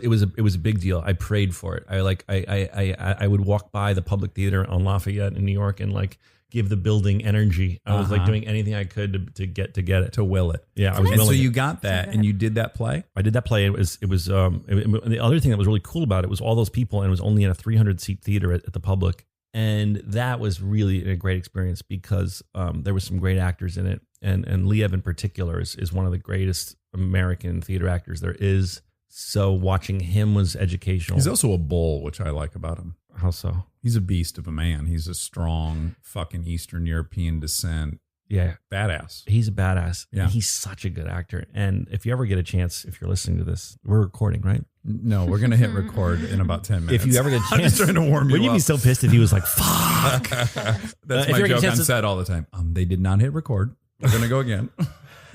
Anyway, he's great to see in theater, and I learned a lot from him. That was my first job. I was out of school. Then I got an indie. Greg Berlanti cast me in an indie movie about gay boys. Okay. And you were one of the gay boys. I was one of the gay boys, Tim Oliphant, and Oh, I love him too. love Tim Oliphant. Did you make out with boys? It was implied that I had gay sex on ketamine. Special K. Special K. Cat tranquilizer. Yeah. It's a great ride. Or if you're- horse If you want to tranquilizer. wake up 6 hours later and not know what happened. I can't recommend it. If you like amnesia, you're going to fucking love Special K. Well, my character in the piece. Oh, Jesus. Okay. Don't you hate it when actors say my piece? The piece? I'm particularly. Or you know what I hate it when person. actors go, when the actors talk about their character in the third person? You know what I mean? Yeah, like, well, she's a very... Fake person that doesn't exist, so you I can hate- stop talking about them as a. Well, let me tell you about Jerry. He's... Jerry. He's so funny because at first you think, oh, this guy's gorgeous. Like they're describing themselves. I just got to love him. Like when they talk about a third person, like there's Yes. something and then once I found him, I just got to love him. Yeah, you have to love the characters you're playing. So yeah, when I played Jeffrey Dahmer, I had to find a way to love him. Don't you hate, like when you see when you have to do those junkets and you have to talk for 2 Ad days, nauseum. yeah, 2 days straight, and you can never watch it back because the things you said in hour 48, you're like, oh my god, I sound like such a douche. Well, my big issue with it is I feel so fraudulent after I answered the exact same question the exact same way for the 5th time, but I Right. am selling it as if it's the first time. I Right. go, you are such a fraud. Yeah, it's so everyone's fake. going to see this. And you put a giggle in, like, oh, there's a funny anecdote I just told 11 other people. So you get out to you have a little theater stint, and I don't mean to belittle it by using the word little, It but feels you like have you a did. very, very successful ride Feels like you added on little to it. Broadway. Yeah. And then what makes Off you go Broadway, go to California? A girl. Okay. It's always a girl. It's always a girl. Not in my case, but yeah. I went to Sundance with this Greg Berlanti movie called The Broken Hearts Club, and there I met a girl that I was head over heels. It was like love at first sight. I was infatuated with her. Was this Bonnie? No, this Bonnie was the next My girlfriend. 9th girlfriend. No, Bonnie was my first girlfriend post this girl. Okay. And she was here. I was there. I had no money. My parents loaned me $5,000 to buy a car. Mm-hmm. And I came out here and bought a used Nissan 240SX. Oh, that's a good pick. It was perfect. Yeah. It's not nerdy. It's very dependable. I highly recommend that car. Rear-wheel drive. Very strange configuration. And it was stick. Yeah. Which I love driving. Yeah, because it'll give you a little more get up and go with that small engine. And it really was a great car. Yeah. I really approve of that. No, choice. I've never had a conversation. You're very auto knowledgeable. Yes. And I like that you can appreciate the Nissan 240SX. I sound like I'm doing an ad for it, but you'd have to find one that was of the vintage. Maybe I had. they'll sponsor us. Oh, I would love that. Nissan 240SX only. That's Yeah, only what's sponsored just by that the A car model. that hasn't been made in 20 years. Yeah. It was a great car. Yeah, and then they made, not that you care, but then they made a model based on that, only available in Japan, which was the Highline, right? It doesn't matter. It was a big drifting car. You know your Yeah. shit. Yeah. So I moved out here. I was waiting tables at a place called Le Colonial. It was a French Vietnamese restaurant on the corner of Robertson and Beverly. It's now the Leica store. Oh, okay. You know where that Leica store is on Beverly? I don't. Okay. Well, I never go if you're- west of Western. Okay. Well, if you're in Hollywood and you see a Leica store, well, actually, it's probably the only Leica store in Hollywood. That's what West Hollywood. That's what it was. It was a beautiful restaurant, very fancy. It's what This is inspired. basically Yeah. what's in the beginning The of, movie. of Exactly. Garden State. Yes, sir. Wow, Yeah. you wove that well, like a good host. It is exactly the beginning of Garden State, and that was my experience there. And to tie it even more beautifully together, the African American gay man who is yelling at me as my manager is the famous theater director George C. Wolfe that I asked to do a cameo in Oh, the movie. really? Yeah. Oh, that's nice. Did you really have to wear makeup while you No, were and serving? I didn't wear an earpiece, but we did wear beige tunics, and I did get yelled at, and they would say, "If you're late again," and they would hold up headshots because it was something bizarre that happens in Hollywood is people come and they try and get a waiting tables job, and they're actors obviously, and they want to show off that I'm cute, you know, so they drop off their headshot with their resume to try and get the job, and so the manager always had this stack of headshots, and she would say stuff like, "If you're late again, this guy from That's pretty Duluth, good. Minnesota is getting your job." Who knows gymnastics Right. and karate Yeah. and his special skills. Who knows the conversational So Swahili. how long before arriving in LA before you get Scrubs? Had you done other pilots? Not since I auditioned for so many things and got nothing. And I was kind of thinking about I was second guessing the move out here. The girl and I broke up. Sure. And I was waiting tables. I was in that movie, the movie that Greg Berlanti made with the boys, Broken Hearts Club, was out at the Sunset 5. People would come to the restaurant after the movie, and I'd wait on them. That's not humiliating. And they'd say, "We just saw your movie," and I'd say, "Oh, thank you." And they go, "You were great." I go, "Thank you so much. Let me tell you about our specials." Oh. we have a seared albacore. It was so awkward. Uh-huh. And I would have other experiences where I would go and talk to a manager and be like, "Oh, I got this movie at Sundance and we got so much going on." And then that night they'd come in and I'd be waiting on them and neither one of us would say anything. That's nice. It's good to have a little humility like that. And So I did that, I don't know, probably like a year. Okay, and then you got Scrubs. Yeah. So you're young when you get Scrubs, right? How old are you? 24 or something? Yeah, ish. If you had given me, Dax Shepard, Scrubs at 24, Yeah. it would have not been a great thing for me. You mean partying wise? Well, just the attention, Mhm. the approval, my ego, the money, it would have all been very dangerous for me. How did you manage at 24 being the face on the billboard around town? I think it was definitely shocking. Did it get away from you at all? Yeah, I'm sure there's people at the time. Well, not early on, but I think when Garden State hit, Yeah, it's a 1-2 punch. and I for had a the 1-2 ego. punch and the ego got. I'm yeah. sure there's people around that time that would say I was drunk on the Kool-Aid. Listen, how can a human not get drunk on the Kool-Aid? We've all seen people really drunk on the Kool-Aid, and I'm older and wiser now. But yeah, at 25, 6-ish, after the 1-2 punch of those two, I'm sure I was. Because is your mind now? So see, here's what would happen to me. That would happen. I'm crushing in TV. Then I'd foray into films. That's a darling, critical. Everyone loves it. It's successful.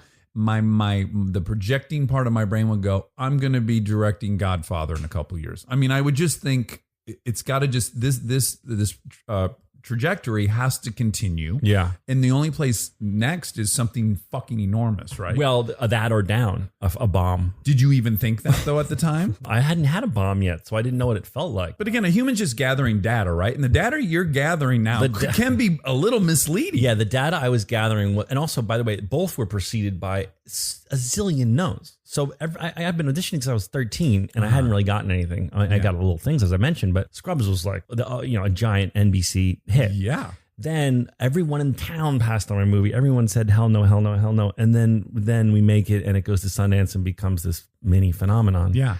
And so it was a little extra, even more so, because I was like, you were vindicated. I was vindicated. Yes, in which is a very dangerous thing for any of us to be. Yes. I think that's what happened to M. Night Shyamalan. That's my armchair opinion on that. What do you mean? Well, I imagine that he, as all directors do, they fight a lot of battles to get the movie made they want to get made. And then when it turns out to be Sixth Sense, you no longer have to listen to anyone, and that's not a great place for any of us to be. That's very wise, I think. I think I quickly did. I didn't have that experience for long, because then I made a movie I was so proud of, and it didn't do well. And it was one? The Last Kiss. Oh, but you didn't direct that movie, did you? No, a lot of people think I did, but I didn't. I didn't think that. It doesn't have the signature ZB. Well, Tony Goldwyn directed it. I did do some writing. Paul Haggis is an Italian adaptation. Paul Haggis did the adaptation before he was Paul Haggis, and Tony Goldwyn directed it. I did the soundtrack, and I was the lead. And I really believed in it, and it was my first bit of big ass piece of humble pie. Yeah, that's it's a unique experience. I've had it several times. Yeah, it sucks. Tell me, walk me through. Walk me through the pain. Walk me That's through what this is about. Saturday morning, because by Saturday morning you go and you convince yourself in that moment that everyone in the world's aware of your failure. Or at least I do. I had done so much in that movie too, because this was right at the beginning of. Who was your co-star in that? The most famous, known names were Casey Affleck and Jacinda Barrett and Rachel Bilson. Yes, it was. So it was you and Rachel Bilson, right? It was a love story between you two. And Blythe Danner was in it, and Tom. Winston Churchill, Abraham Lincoln, Tom Wilkinson, sorry, Enrique Fermi, Liev Schreiber with a B. But it's a love story between you and. Well, here's the thing. It was one of the most popular movies in Italian cinema history in Italy. Okay. It was a really honest talk about lust and infidelity, and the Italians could handle it. Yeah, Americans don't like They infidelity. did not like. We're very puritanical. You find out. Well, what we are is, or at least what we were at the time Last Kiss came out, was and in fairness, they marketed it as like a romantic comedy, but it was a pretty raw look at male lust and infidelity. My character cheated on his pregnant girlfriend with Rachel Bilson. Okay, because women don't like that. No, it's fine. It's fine. It was in just like the Italian version. It was fine to fucking hate the character. Sure, you were, but in more of an Italian way, they were able to hate their protagonist at the time, and an American audience was like, "Thank you for the giant fight I got in with my girlfriend on the way home." Yeah. Fucking A. Yeah, I usually This wasn't I don't have Garden to pay State. $15 to fight my wife. This wasn't a love story where you walk off with Natalie Portman. This was like a gritty, horrible conversation on lust and infidelity. Thanks a lot. Yeah. Dick. No, but you hadn't written it and you hadn't directed it. So is any part of you, at least at that moment, your ego's still salvageable, I imagine, because you're going, okay, so acting wise, maybe I can't open that movie, but when I do my thing, when I write it and I direct it, I bet I'm still in the saddle. The problem was not problem, but the conundrum was that I was on Scrubs, so I didn't really have time to be writing and directing. Well, that is one thing I'm really curious about. More movies is that Garden State was so successful in so many ways. Yeah. My assumption on the outside was that you had to have been given the keys to the kingdom at that point. I were, but believe it or not, and I'm sure you can relate to this, they were all the exact same movie. They were all like, if you want to make a movie about a guy who comes home for a funeral, here's 35 of them. I really remember one having a plane crash in it. It was like literally like the same movie. Yeah. And because I was contracted to be on the show, and the show was really doing well. Yeah. So I did. You guys did a lot, like 24 episodes a year or something? 22-ish, and for 9 years. Right. Whereas Garden State had been locked and loaded and ready to go, like set up 1 year, shot the on next a hiatus, year, released. It had all been strategically done. Whereas starting from scratch on getting something like off the ground, yeah. I could never. I suppose I could have. I just could never find my footing with it. And could you feel in that moment? I tried to adapt something. I had this adaptation I did. I was working on, and I had plenty that I was trying to get set up, and I would get them set up. I once had this movie that was an adaptation of a Danish film, and I at one point had Sean Penn and Michelle Williams in it. And it was all Jesus. It was all happening, and then of course, like so many movies do, it all fell apart. Yeah. And so it was. And could you feel the clock ticking? Like, oh man, the further I get away from Garden State, the less easy this is going to get. Of course, because in this town, there isn't much interest in what you did 2 years ago. No. That's true. That's absolutely true. So I was aware of that, but thank God, and I was lucky enough to be on this popular show. Yeah. So I mean, it's not like I was. No, like, your it's not like I was. safety net was pretty goddamn nice. Well, yeah, and I loved the show. I mean, I wasn't trying to escape the show. I loved the show, but I was a little bit mind fucked and kind of tangled in knots about how to make another movie that I'd written. And did you have any fear of, like, it's like a band that makes a great first album. Of course. They've been writing that album their whole life, and then they have a year to make the next one. Of course. So, well, that's kind of what happened with when I finally did make my sophomore effort, was Wish I Was Here. And, I felt it was totally a sophomore album kind of thing in that you're trying to, in a very different era, make something that has a lot of what people liked about what was working. Connective tissue, but also say, hey, it's this many years later. I'm going to make something. I'm older. The audience is what audiences like is different. I'd like to bring in more people to this fold.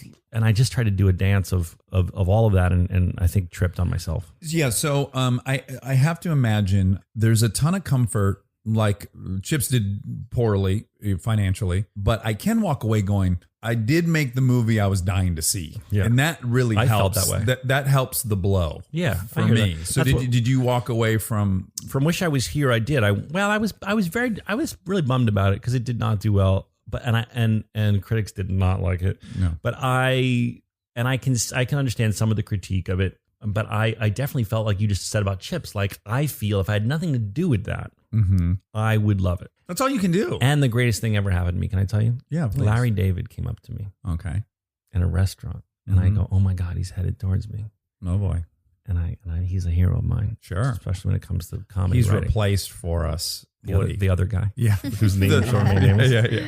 And he goes, and there's no inkling in my brain that thinks he's going to know who I am. Of course not. And he starts to talk to me, and he says, how's your wife, Kristen Bell? You wish. that, ladies and gentlemen, is what's called a callback joke. Sorry, I couldn't resist. He says, that movie, Wish I Was Here? You wrote that? Come on. And I go, yeah, with my brother Adam, I did. He goes, really? You wrote that? And it was like the nicest thing that came. Yeah. And then he smiled. He's like, that was a good movie. And he smiled, and I was like, you know what? Even though no one saw the movie, Larry David liked it, and I feel okay. Yeah, that as silly as it is, things like that can help. And of all things, he was complimenting the writing of it. He wasn't saying like anything other than like you were good in that movie, or he was like saying this. One of my favorite writers was saying with shock, you wrote that? Yeah. Do you want to hear my one that's just like that? Let's brag. Let's brag to each other. Let's brag to each other since we like each other's work. Yeah, my all time biggest crush in life is Brad Pitt. Me too. I just fucking love him. Yeah, I could go on for hours about it. Kristen and I go to the Academy Awards a few years ago, and I'm walking back to the seat. I've gone pee, and as I pass Kristen, she starts pulling really chaotically on my leg, and she goes, "He's talking to you. He's talking to you." And I go, "What?" Because my back is to the rows further down from us. I go, "What? Brad Pitt is talking to you." I turn around. Brad Pitt is standing up in his row, and he goes, "We loved your movie." And I go, "What?" Because in that moment, I sincerely forgot that I've made Hit and Run. I forget I made a movie. And he goes, "We love," and he makes the heart sign, "your movie." That's amazing. And I have never been more elated by something. And then I sit down in my seat. And you were giddy like a schoolgirl. No, you're going to love the punchline of this. The second I sit down, the show resumes, and it's the in memory. How do you say that word? In memoriam, right? And you got. I'm smiling ear to ear to the point where Kristen goes, honey, they might cut to us. Stop smiling. And I'm like, I fucking can't. Did you see Brad Pitt? Push your face down. I'm like going through, it's too good to be true. I'm thinking he might be talking about Garden State. I mean, who knows what? I just can't believe it. And then as we're leaving, we leave early, and I just bend down him and I go, I just can't tell you how much that compliment means to me. And he goes, buddy, we fucking laughed our asses off about that movie. And I was just, no matter what had happened after that, I was like, this is a big, big win in my life. I love him too, by the way. In the spirit of things we have in common, I feel like it's weird to say he's underrated because he's not underrated by anyone, but I think that he's so talented. He really is. And you can't. I love, like, Seven's one of my favorites. Oh my God. So when he calls her a dingleberry, I just love. You remember he calls Gwyneth Paltrow a dingleberry? I don't, but I remember just like how amazing that scene with Morgan Freeman at their dinner table. That's when he's called. Yeah, that's the moment. And he's super embarrassed that the L train's going by and it's really close to the apartment. And it's just the movie has so many good things in it, but that scene was he was just so natural and great in that movie. And he allowed himself to play really embarrassing because he's really eager, right? And he goes, no, this guy's probably at home fucking jerking off in his grandma's underpants, and he's such a dork. Like he lets himself be such a dork in that. Yeah. All right, anyways. And he's so hot. He's so fucking hot. I can't stand it. Yeah. I would kiss him sincerely. I literally had a picture of him in Fight Club on my gym wall as inspiration. Yeah. That actually would make me leave the gym. I'm like, well, that's unobtainable. I think I'll just. It's been a running joke with my trainer. Like, I'm just like, I point to his abs in Fight Club, and he's like, dude, you're gonna have to really change your life if you want that. Like, that's a lot of work. And I'm like, well, can I do like half that? So my last Garden State question is, so one thing I was jealous and resentful about you was that you were taking the Dax Shepard role. There was no chance for me to work because they already had one in Scrubs. And then the only thing that ever equaled my love for Brad Pitt is my love for Natalie Portman. I had a photo of her in my toolbox. Yeah, I thought my heart would fucking tear open when I watch her. Yeah, me too. And then you got her in your movie. Yeah. And I just remember thinking, this guy must have hated me. I'm lucky you didn't kill me. I did. I was like, he's with my girlfriend. Yeah, I felt the same way about her. It's just walk me through. And I would have gone into that with just thinking, if this movie doesn't wrap with me dating her, I have failed. Well, she was dating Gael Garnell. She could be dating fucking Burt Reynolds. Nothing would have convinced me that anything short of dating her would have been a failure. I honestly, of course, I had such a crush on her. My whole life. I saw her do Diary of Anne Frank on Broadway, and during the curtain call, I swear that we made eye contact, and I was like, "Oh, that's it. We're in love now." That's like getting horny at Schindler's List, like the Seinfeld episode. To be attracted to Anne Frank. Sorry, I didn't. I wasn't horny for Anne Frank. I was. She was. Her acting was so amazing, and she was so beautiful. Yeah. And then we probably didn't make eye contact, but she looked at me, and I in my mind, and I was like, "Oh, that's it." I never even told Natalie that story, but. I never thought that she would say yes. When you're having those casting meetings, you say, it was always like someone like Natalie Portman. It was like, you always give, when you're a director, you're always giving archetypes to producers and casting directors, and someone in the spirit of Natalie Portman. Now, you sort of like do kind of like a Natalie Portman, kind of like a Peter Sarsgaard. Yeah. You're gonna laugh at this, but I was doing Shakespeare in the Delacorte Theater in New York City on a hiatus from Scrubs, with Liev Schreiber. A production of Twelfth Night. With a lot of cool people. And actually, interestingly enough, total side note, the guy who was my scene partner in so many of my scenes was Sterling K. Brown. Oh, wow. And then he had to drop out of the play because he broke his leg. And David Harbour oh my God. took his part. He's my favorite. And so that was that moment. And then my whole career, I've thought, where is Sterling K. Brown? That guy is so talented. And I remember him even broke his leg in that production of 12th Night. And man, why is no one hiring Sterling K. Brown? John Wilkes Booth did. He figured it out. No, he broke his leg on stage. No, he didn't break it on stage. Oh, like not jumping from the balcony after shooting Lincoln? No, he didn't shoot Lincoln and jump on the stage. Okay. Sorry. So anyway, you're doing that play. That's my bizarre David Harbour. Isn't that encouraging? It is, because the cream rises to the crop. If you're as good as Sterling K. Brown, it may take some time, and it might be frustrating as fucking hell. But if you're Sterling K. Brown good, you're gonna work, and you might not be as successful as Sterling K. Brown is currently, but you're gonna work. Yeah, well, similarly, I came up through the whole Groundlings with Melissa McCarthy. She never heard of her. Good buddies. We had a terrible comedy troupe that no one came to see our shows, and then she gets Gilmore Girls, and she's just kind of like the fourth lead. She's not doing the things she can do. And I'm like, God, this is a weird blessing and a curse because she's good and she's getting a paycheck, but God, no one even knows. And then it happens. And it's like, oh, thank fucking God. If she had gone unwitnessed, that would have been tragic. Yeah. So Natalie Portman, we love her. So someone tells me, or I realized that Natalie was at the same theater, the Delacorte Theater, which is Shakespeare in the Park, doing, I believe it was the Seagull, and had literally been in these same dressing rooms. And I thought, this is my in. So I sat in the dressing room on it because when it rains at Shakespeare in the Park, the show's off. Okay. So you're like roofers. You got the day off. Yeah. Yeah. Exactly. So it's raining and I'm sitting in my dressing room going, I'm guessing the show's off. This is the time to write my Natalie letter. So I write her a very heartfelt letter saying, I'm sitting in what was your dressing room at the Delacorte Theater in the middle of Central Park. And I wrote this script and I know it's the biggest long shot in the world, but please read it. I would love nothing more than for you to consider it. I get it to her. And how do you get it to her? Get it to the right agent. I mean, I had an agent at the time. But you got to woo her agent, right? Because a lot of people are writing her letters. Right, but I think we were at the same agency, and I was on Scrubs already, so I think that people were taking my calls. Yeah, okay. Still, she's like, she's really Portman. at that point too. She's like his sweet spot of her career. Right. Yeah, but I also kind of got a sense that she was looking to do something totally opposite than Star Wars, right? To offset, good timing. To offset all that. Mm-hmm. So then that's over. I'm back in LA. And they said, Natalie wants to meet you for lunch. Mm. So I met her at, what was that place across from Arby's? You met Natalie Portman at Arby's. Natalie wants to meet you at Arby's. That would be the best story ever told. Natalie wants to meet you at Arby's in the back booth. She'll be having a roast beef, a double roast beef. Yeah, beef and cheddar with extra horsey sauce. By the way, are there any Arby's left? There is. There's one on Sunset. Yep, on Sunset. Yeah, I have next to the Home Depot. I have an obsession with Arby's, but yeah, you bring it up a lot. I do, and I've spent all the Jon movies. Stewart used to do a whole thing about Arby's. Oh, he did. Yeah, I think he hated Arby's. I challenged Chuck Norris to a fight at Arby's on a talk show one time, just like into camera while I was shooting something, whatever. Doesn't matter. Go ahead. So she wants to meet you at where? Arby's. Yeah. What's the name of that restaurant across from the Ivy? I think it's gone now, but it was a health food restaurant. No idea. Newsroom. Oh, Newsroom Cafe. Yes. Yeah. Natalie wants. I think she's a health food nut. That sounds like her. Yeah. That's Newsroom. in keeping with my Newsroom idea. on Robertson. Yeah. And we had a great conversation. We hit it off. Mm-hmm.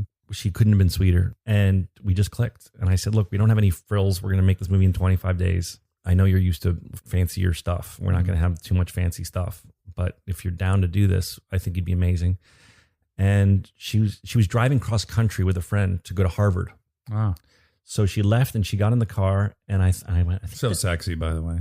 Driving cross Harvard? country to go to Harvard? Yeah, it's just a that she good decided sentence. like at the height to fucking go to Harvard. What's more amazing than you're a beautiful movie star and you're like, you know what? I'm going to take some time off and go to Harvard. Yeah, I'm also smart as fuck. So I need to Yeah. also nurture that. I got to Should water hate her. that plant.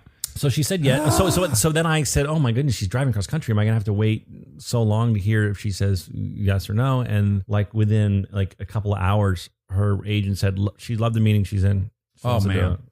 how exciting! So that was really cool. And then during the filmmaking process, do you fall in love with her?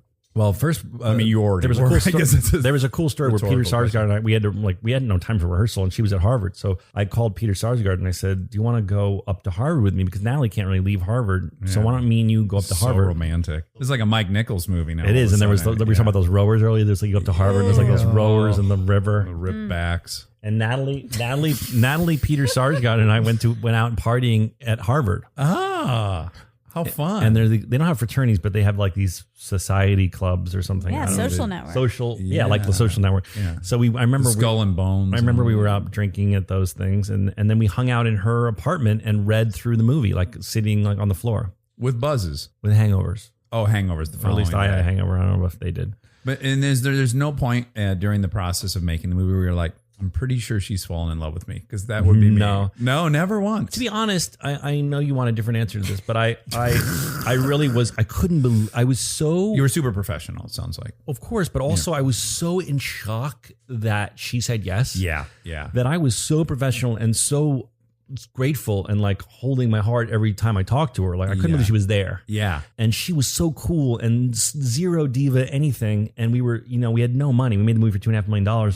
the idea of like, oh, today's the day I make my move was not on my radar. Well, and look, I'm not condoning that you hit on someone that you're directing. I'm only wondering, are you guys having fun and clicking to the point where you start thinking, oh, I think she might be in love with me? I knew she was dating Gael. What is it, Gael Garcia at the time. I'm not scared of And that. he visited set, so it wasn't. Bring like, it on, Garcia. He's very handsome. Yeah. If you're into him, you're not.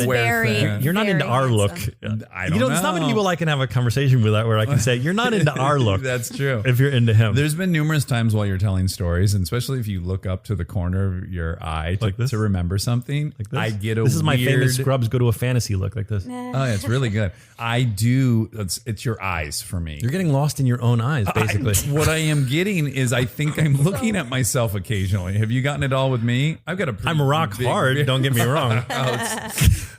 So you're autoerotic. That was my last question. No, but I have a couple times got lost when I see your eyes. I'm seeing my own. Does that happen to you at all while we've been talking? It's trippy, yeah. Yeah. But you have a blonde beard, which I could never grow. So I'm trying to be respectful of your time, and there's only two more things I really want to talk to you about. Are you? Do you edit these down, or is America going to hear this whole thing? People listen to 2 They'll hours. hear God it. bless them. God bless them. Yeah. It's again, just like I said, you can only make the movie you want to see. I like podcasts that are 2 hours, so I can only make the one I want to hear. I feel like you and I could talk for days, Dax. I do too. This has gone very well. I have more things I want to ask you, but I'm gonna. This is like Reddit AMA. Ask me anything.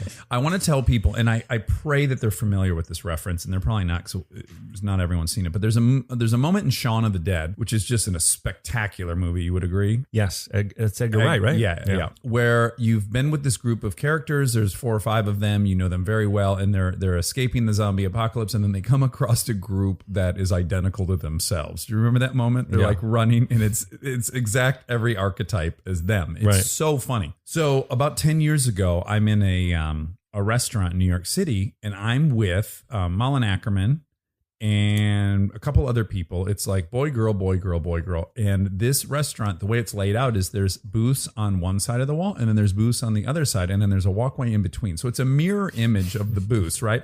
I'm sitting in the middle of the booth with my arms out. A waiter passes, and then as the waiter clears frame, I lock eyes with you. You're in the same exact booth across from me with Bill Lawrence. The gender disbursement is identical. Right. You're in the middle like I'm in the middle. And I want to say that maybe is the first time we actually met face to face. I had just had a meeting with Bill Lawrence about doing Fletch, so I knew Bill, but I didn't really know you. But we were sitting in mirror. Do you remember this? Was it Gemma? I could tell. Was it that? It was like a downstairs. You went downstairs into the place. I vaguely remember. Okay. It was that moment in Shaun of the Dead where I was like, of course, this is the first time I've ever seen this guy. Of course, he's eating with the exact same people I'm eating with. And of course, we're sitting the exact same in opposing booths. That's funny. It was about as surreal as it gets. And then I said hi to Bill, and then that was really that. That's funny. Yeah, I wish you would remember that. My last question is, because I've never been able to answer this for people, and I do get asked this pretty regularly. Because I was on the first season of Punk'd, people seem to think I know everything that happened on Punk after I left, which I don't. But I get asked all the time, did Zach Braff punch somebody on Punk'd? Yeah. Do you know I get asked that a lot? I'm not surprised you do. Do you get asked that a lot? Yeah, because it's. Let's start with, did you punch somebody? No. Yeah. No.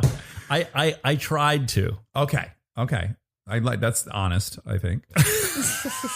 It's approaching honesty. Well, there's 2 categories of people. Okay. There's people when you just got a brand new car and you've learned that a teenager has tagged and ruined the brand new car. In this case, it was the car that was on a poster in your wall when you were a kid. Yeah. A Porsche 911 4S. Uh-huh. And there's people that would go, fuck you, man. Uh-huh. And there's the second group of people, it was to go, fuck you, man, and then try and punch the person. Okay, great. I'm in that latter category. Yeah. So I tried to, but I was seeing red. I was seeing red, and I was held back. Okay. Who are you held back by? By Donald Faison. Okay. I went on a talk show and sort of exaggerated the story because on Punk'd, they like to use 18-year-olds that looked young. Yes. And I told a sort of exaggerated, funny version of this story. So then it became a bit of a meme, like Zach Braff punched a kid on on Punk'd. Okay. But if you Google it, he was an 18-year-old. Sure. I never landed a punch on him. Okay, great. I was just wanted to kill him. Yeah. Okay. Well, great. Fair. That clears things up. And I feel like I can relay that now to people who ask me, which again, it happens more often than you would think it does. Did they ask you because we look alike? No, just the Punk'd thing. Oh, because you worked on Punk'd. Because I was on Punk'd. Yeah. No, they legit convinced me that they had ruined my brand new car, and they got me mad. Yeah. Yeah. And at this age, you probably would go, this fucking blows. I have insurance. I don't want to lose my money by punching somebody. Right? Right. But I wouldn't. Because you were young. You were 28 then as well, right? I'd never had anything luxurious in my life. Uh-huh. But I had this brand new Porsche I was so proud of. It literally was the picture on my wall when I was a kid. Yeah. And what are your trappings? Like what is that at cars where you're stuck? Because you got a fucking sweet R8. I don't want to put you on blast, but you have perfect color too. Really good selection. I like cars, yeah. Yeah, it's great. Do you have more than one car? I did have a 911 4S for a long time. I just got rid of it. Okay, so you're just down to the R8. I'm just down to the R8, yeah. And if you have to go, I'm not like a collector like you. Right. Yeah. I want all of the cars. It could never end. I'll be driving a new car home, and I'll be thinking of another car I so want. Imagine it's a sickness. Imagine your car had been tagged by an 18-year-old. Yeah, you would freak out. Even Oh, now, I would. even today. Yeah. It would have gone very bad. It would have not been good. So yeah, I'm not the least bit judgmental of your reaction. Well, no, I don't think I should have acted like that. But I still went. Fuck it, I'm fallible. I'll sign the Ashton Kutcher contract. I was like, all right, I look like an asshole. It's okay. Yeah, that's good. I like that about you. Well, I mean, there's plenty of people that, as you know, that didn't sign because they felt they'd look like an idiot. Mm-hmm.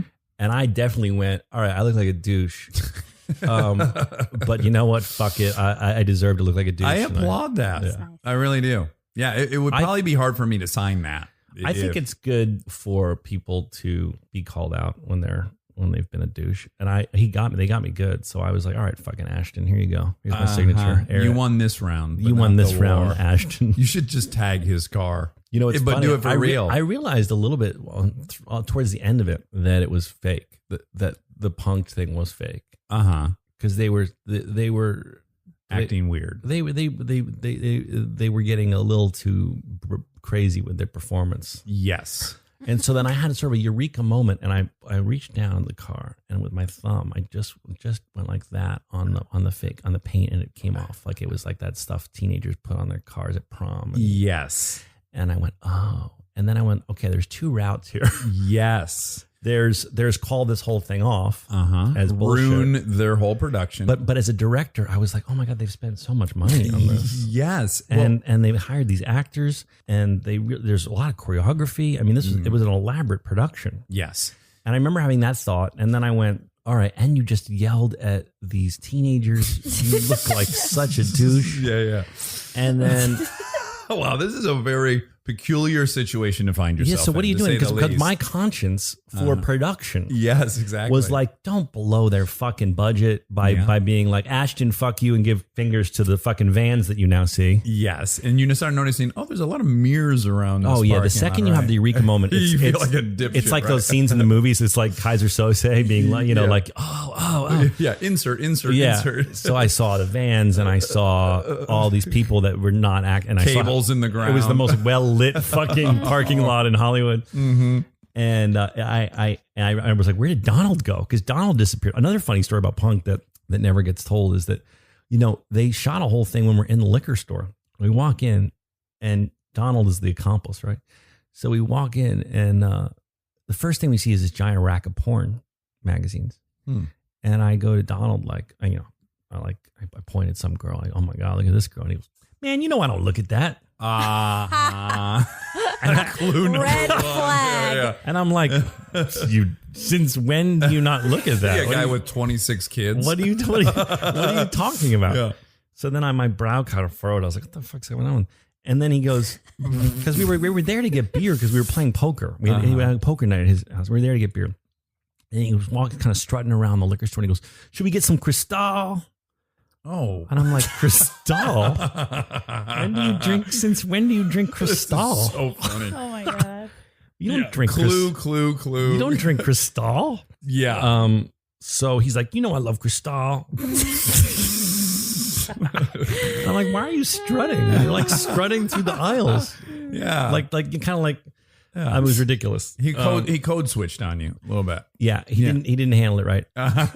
And then when we get out there and I'm fucking screaming at these kids, he disappears. Oh. So then that was another clue when I was doing. Because he would have been. You guys are very good friends. He's my best friend. Yeah.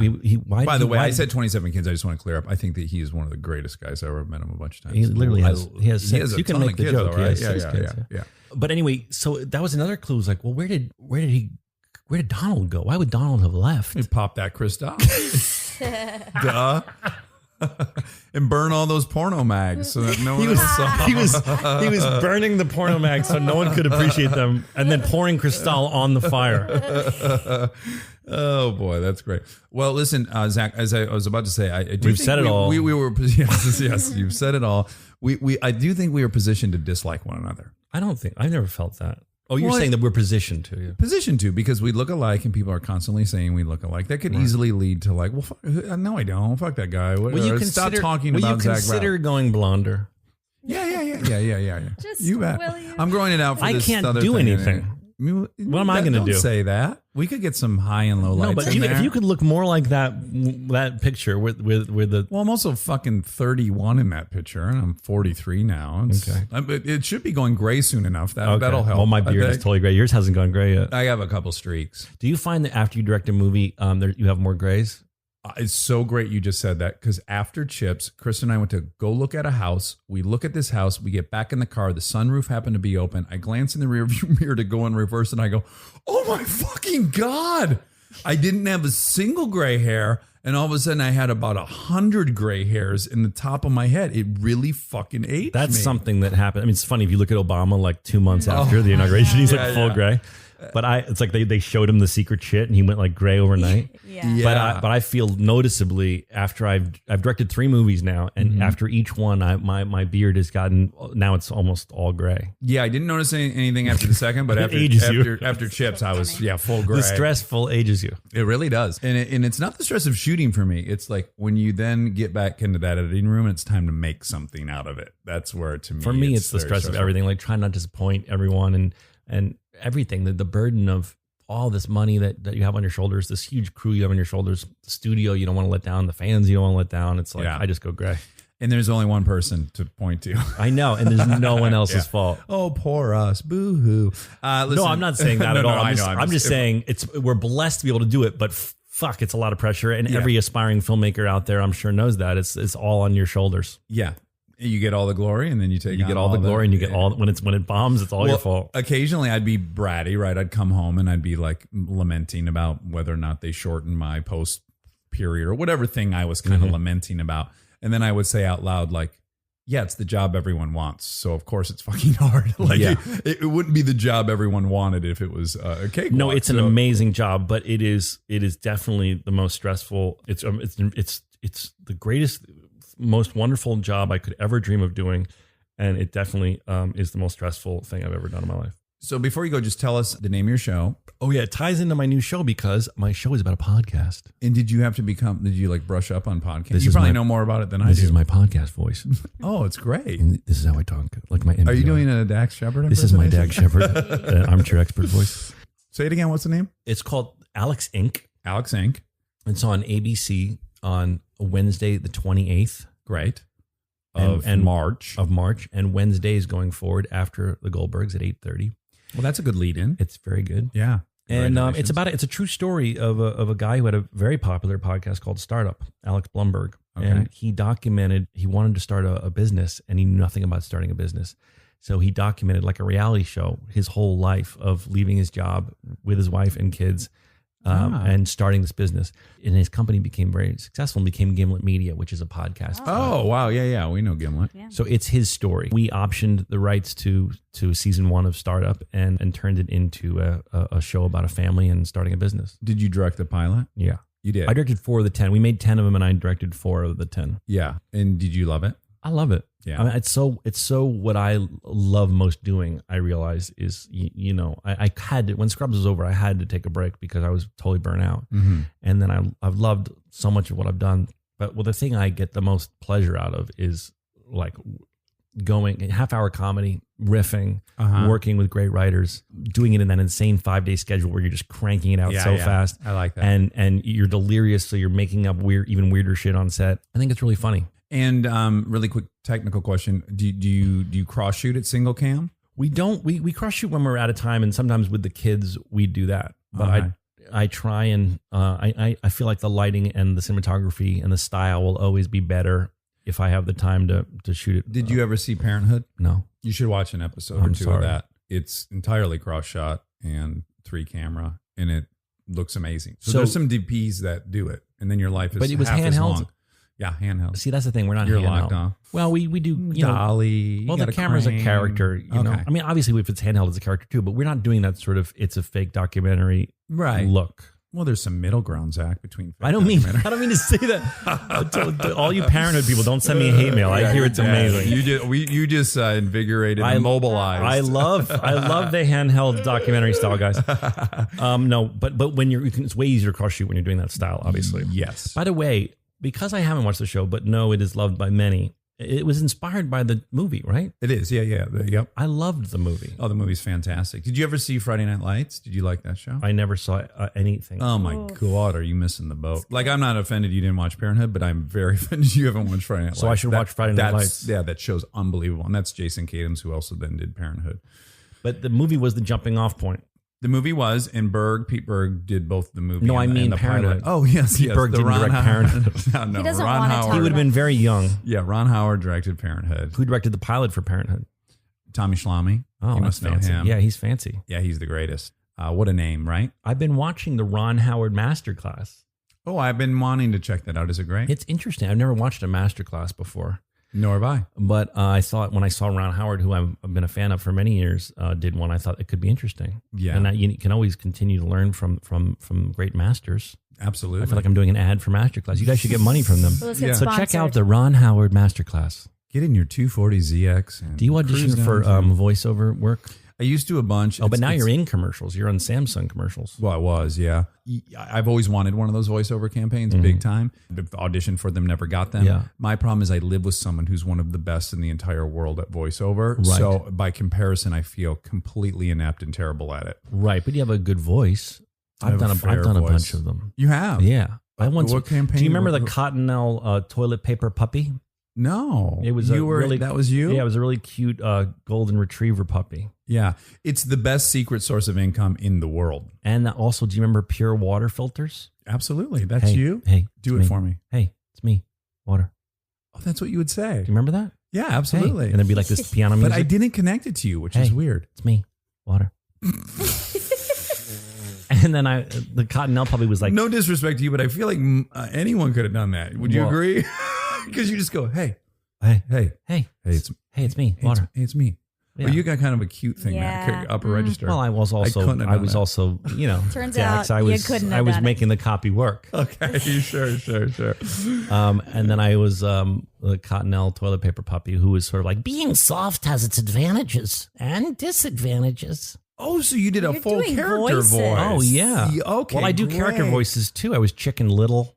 Oh, that's right. You never asked me about my work on Chicken Little. Well, you know what I know about Chicken Little is it fucking eviscerated my movie Zathura. We came out 4 days after Chicken Little. Everyone's going, oh, this Chicken Little movie, it's not going to be big. Don't worry. Right. This is a great date. And then Right. Chicken Little was a juggernaut. Yeah. Yeah. Well, that wasn't my fault. I didn't direct that. I And was yet, just the I voice. still like you. Don't blame it on me, Dax Shepard. No. The best movie I was ever in. It tanked largely because of you. Hey, but it got Jon Favreau on that interesting track, didn't it? It really did. Yeah. Why does John? I can ask you, how did Jon Favreau? By the way, have you ever seen Made? Oh yeah. It's absolutely. one of his best movies that I don't know if anyone has seen besides hardcore Jon Favreau fans. Very few people saw it, but I'll tell you the really fascinating thing about Made, I find, is that the first time I saw it, I hated it because I hated Vince in it. Because, and this is the power of story, he was so frequently foiling everything they were trying to do that I couldn't enjoy it. Like I wanted them to succeed, but Favreau's character, or not Favreau, Vince Vaughn's character in it is such a bumbling idiot, right? That I'm afraid that he's going to fuck up everything. I saw it. I'm like, I don't think I like it. Watched it again on an airplane. Now I know everything turns out right. And I'm like, oh my God, that's Vince Vaughn's best role of all time. And I loved it. And it's so crazy how something can turn like that once you know everything's going to be okay. I loved it because for me, he was trying to thread the needle and do something so hard, which was match the magic of Swingers, but make a different movie. And I was like, with the same two lead characters. Yeah, and both playing the same sort of foil for each other. And I'm like, how? That's impossible. Like, but I went, oh my God, he did it. I love this movie in its own way. Yeah. Anyway, I always wanted to ask John, even though I only know him as an acquaintance, how he then went from Maid to Zathura. No, he went to Elf. To what? Elf. Oh, Elf. That's the Elf is the stone. breakthrough because that thing makes $187 million, zero expectations. Will Ferrell hadn't had a huge hit yet. Got it. And it's a Will Ferrell vehicle, so they don't really care who directs it. So, it's a great thing to hop onto. And then he makes it much better than it should have been. Right. And then he could make any movie he wanted. Then he made Zathura. And then I think he demonstrated he could do things with effects. Everything was practical. And that got him into Marvel world. Yeah. Yeah. And did you see fucking Jungle Book?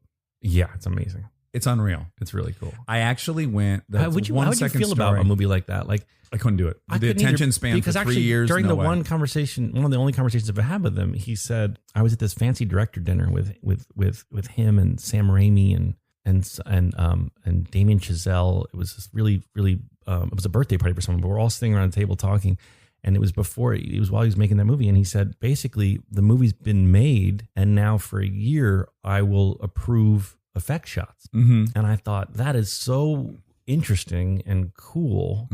I don't know if, and fucking A, are you good at it? I don't know if I could do that. Well, and also he makes the movie 4 times. So there's a line sketch version of the movie. Right. Then there's a previs version of the movie. Then there's a more detailed version. And then they go and shoot the movie with the actors. So he does make it 3 or 4 times. Right. Which, again, that level of interest in something, I think, is beyond me for that duration. I hear you. And also, I would think that what the cool thing about that is by the time, and obviously this is what Disney does so well, is by the time that movie comes out, it better be good. Oh, because you spent $9 zillion on it, but also you've made it a bunch of times, and you've had it. Because when I was in Chicken Little, I remember there were line drawing versions of the movie that while you're doing the voice, and they for years. Yeah, and then I know this is longer than Jungle Book, but for like a 3D animated movie, then they would rewrite the movie as they were animating it. Yeah, so you work on it for you writing it for years. Whereas we write a script and we're like, all right, let's make it or not, and that's what it is. Yeah. Well, I directed Scooby-Doo for a year, the animated movie, and it wasn't for me. The process is so slow. You can't really, for me, maybe other people, certainly Favreau can do it. There's so many layers between you and the product that, the illustrators are such a unique thing, and they're your actors basically, and learning how to talk to them. And it was, I loved the opportunity, but at the end of it, I was like, this is not what I'm good at. I excel best when I get there and we find out we don't have our location. Right. And I'm like, how do I salvage? I'm a great on the day salvage person, but yeah. Anywho, you've said it all. We've said it all. Thank you for having me. Yes, thanks for This was coming. a lot of fun. It was almost like a therapy session. I feel like that's the goal. I'm a little concerned because I do have to pee and there's no door on the toilet. Yeah, we don't need one. Now, what's going to happen is everyone going to hang out while I pee? I feel like this lovely woman should probably leave. We'll step out. Not only am I going to stay, you're going to listen to. You want to know if my stream is as good as yours, and I'm going to try to then build a mental picture of your penis based on how thick and ropey I think your urine stream is. Ropey. No one wants to hear the term ropey. Gauge. How about that? The gauge. I'll try to determine. I can also go in the yard if you'd prefer. I have a porta potty in the yard. I don't want to use the porta potty. Okay. Well, we're going to step out. You can use the toilet. Thank you so much for coming. Thank you. You're a wonderful guest. Bye, everybody. Stay tuned if you'd like to hear my good friend and producer Monica Padman point out the many errors in the podcast you just heard. Monica, are you prepared? I see you banging on your computer. Always prepared. Reckless abandon. You're very hard on that thing. I get angry. I have to let my aggression out somewhere. Yeah. You're lucky Is it fair it's to not say you. that you have a little brat streak? You want me to say that. Wow. And I do. Yeah. You do. Yeah. Good. I sure do. My parents would say so. Yes. Whenever Monica travels home for an extended period of time and she comes back and I ask her for kind of a progress report, there's always a couple dark spots on the week, right? Yeah. Where you kind of go to your bedroom and stuff. Well, okay. All right. I mean, I don't want to get too intimate. Sometimes. Christmas had some bedtime time. Right. You kind of hid out for a minute in your room. Yeah, like I a was crying. teenager. And then I put my ear up against the door to hear what everyone was talking about. I wish that was a joke. That was the best part of the whole story, is that you were mad at them, but you were eavesdropping on what they were saying about you. I wasn't going to go down there and talk like an adult. I'm You a were too kid mad. there. That's right. A little child. All right. You ready? Yeah, hit us. Okay. So you said Frozen made $1.4 billion. Frozen made $1.276 billion. Off by $130 million. Which is a lot. That's more than a lot of movies make. More than any movie I've been on made. Can you even believe it? $1.276 billion? Yeah. Yep. I don't even think $1 And billion that's nothing. is real. That's nothing. That's the toys just dwarf that theatrical number. That's where it's at, guys. Thinking about making a movie, think about the toys and the outfits and the merch. Yeah. Yeah. That's what we got to do better out Merch, here. by the way, yeah. we're going to start selling Let's mugs. quickly just pitch that idea. So some people have expressed some interest in our Armchair Expert mugs. They're gorgeous. Rob came up with it on his own. He's got a great aesthetic. Beautiful. And what Rob did that was weird is that ours they're virtually left-handed mugs because you got to hold it in your left hand for for your partner to see you. Yes. Which works for me because I'm left-handed.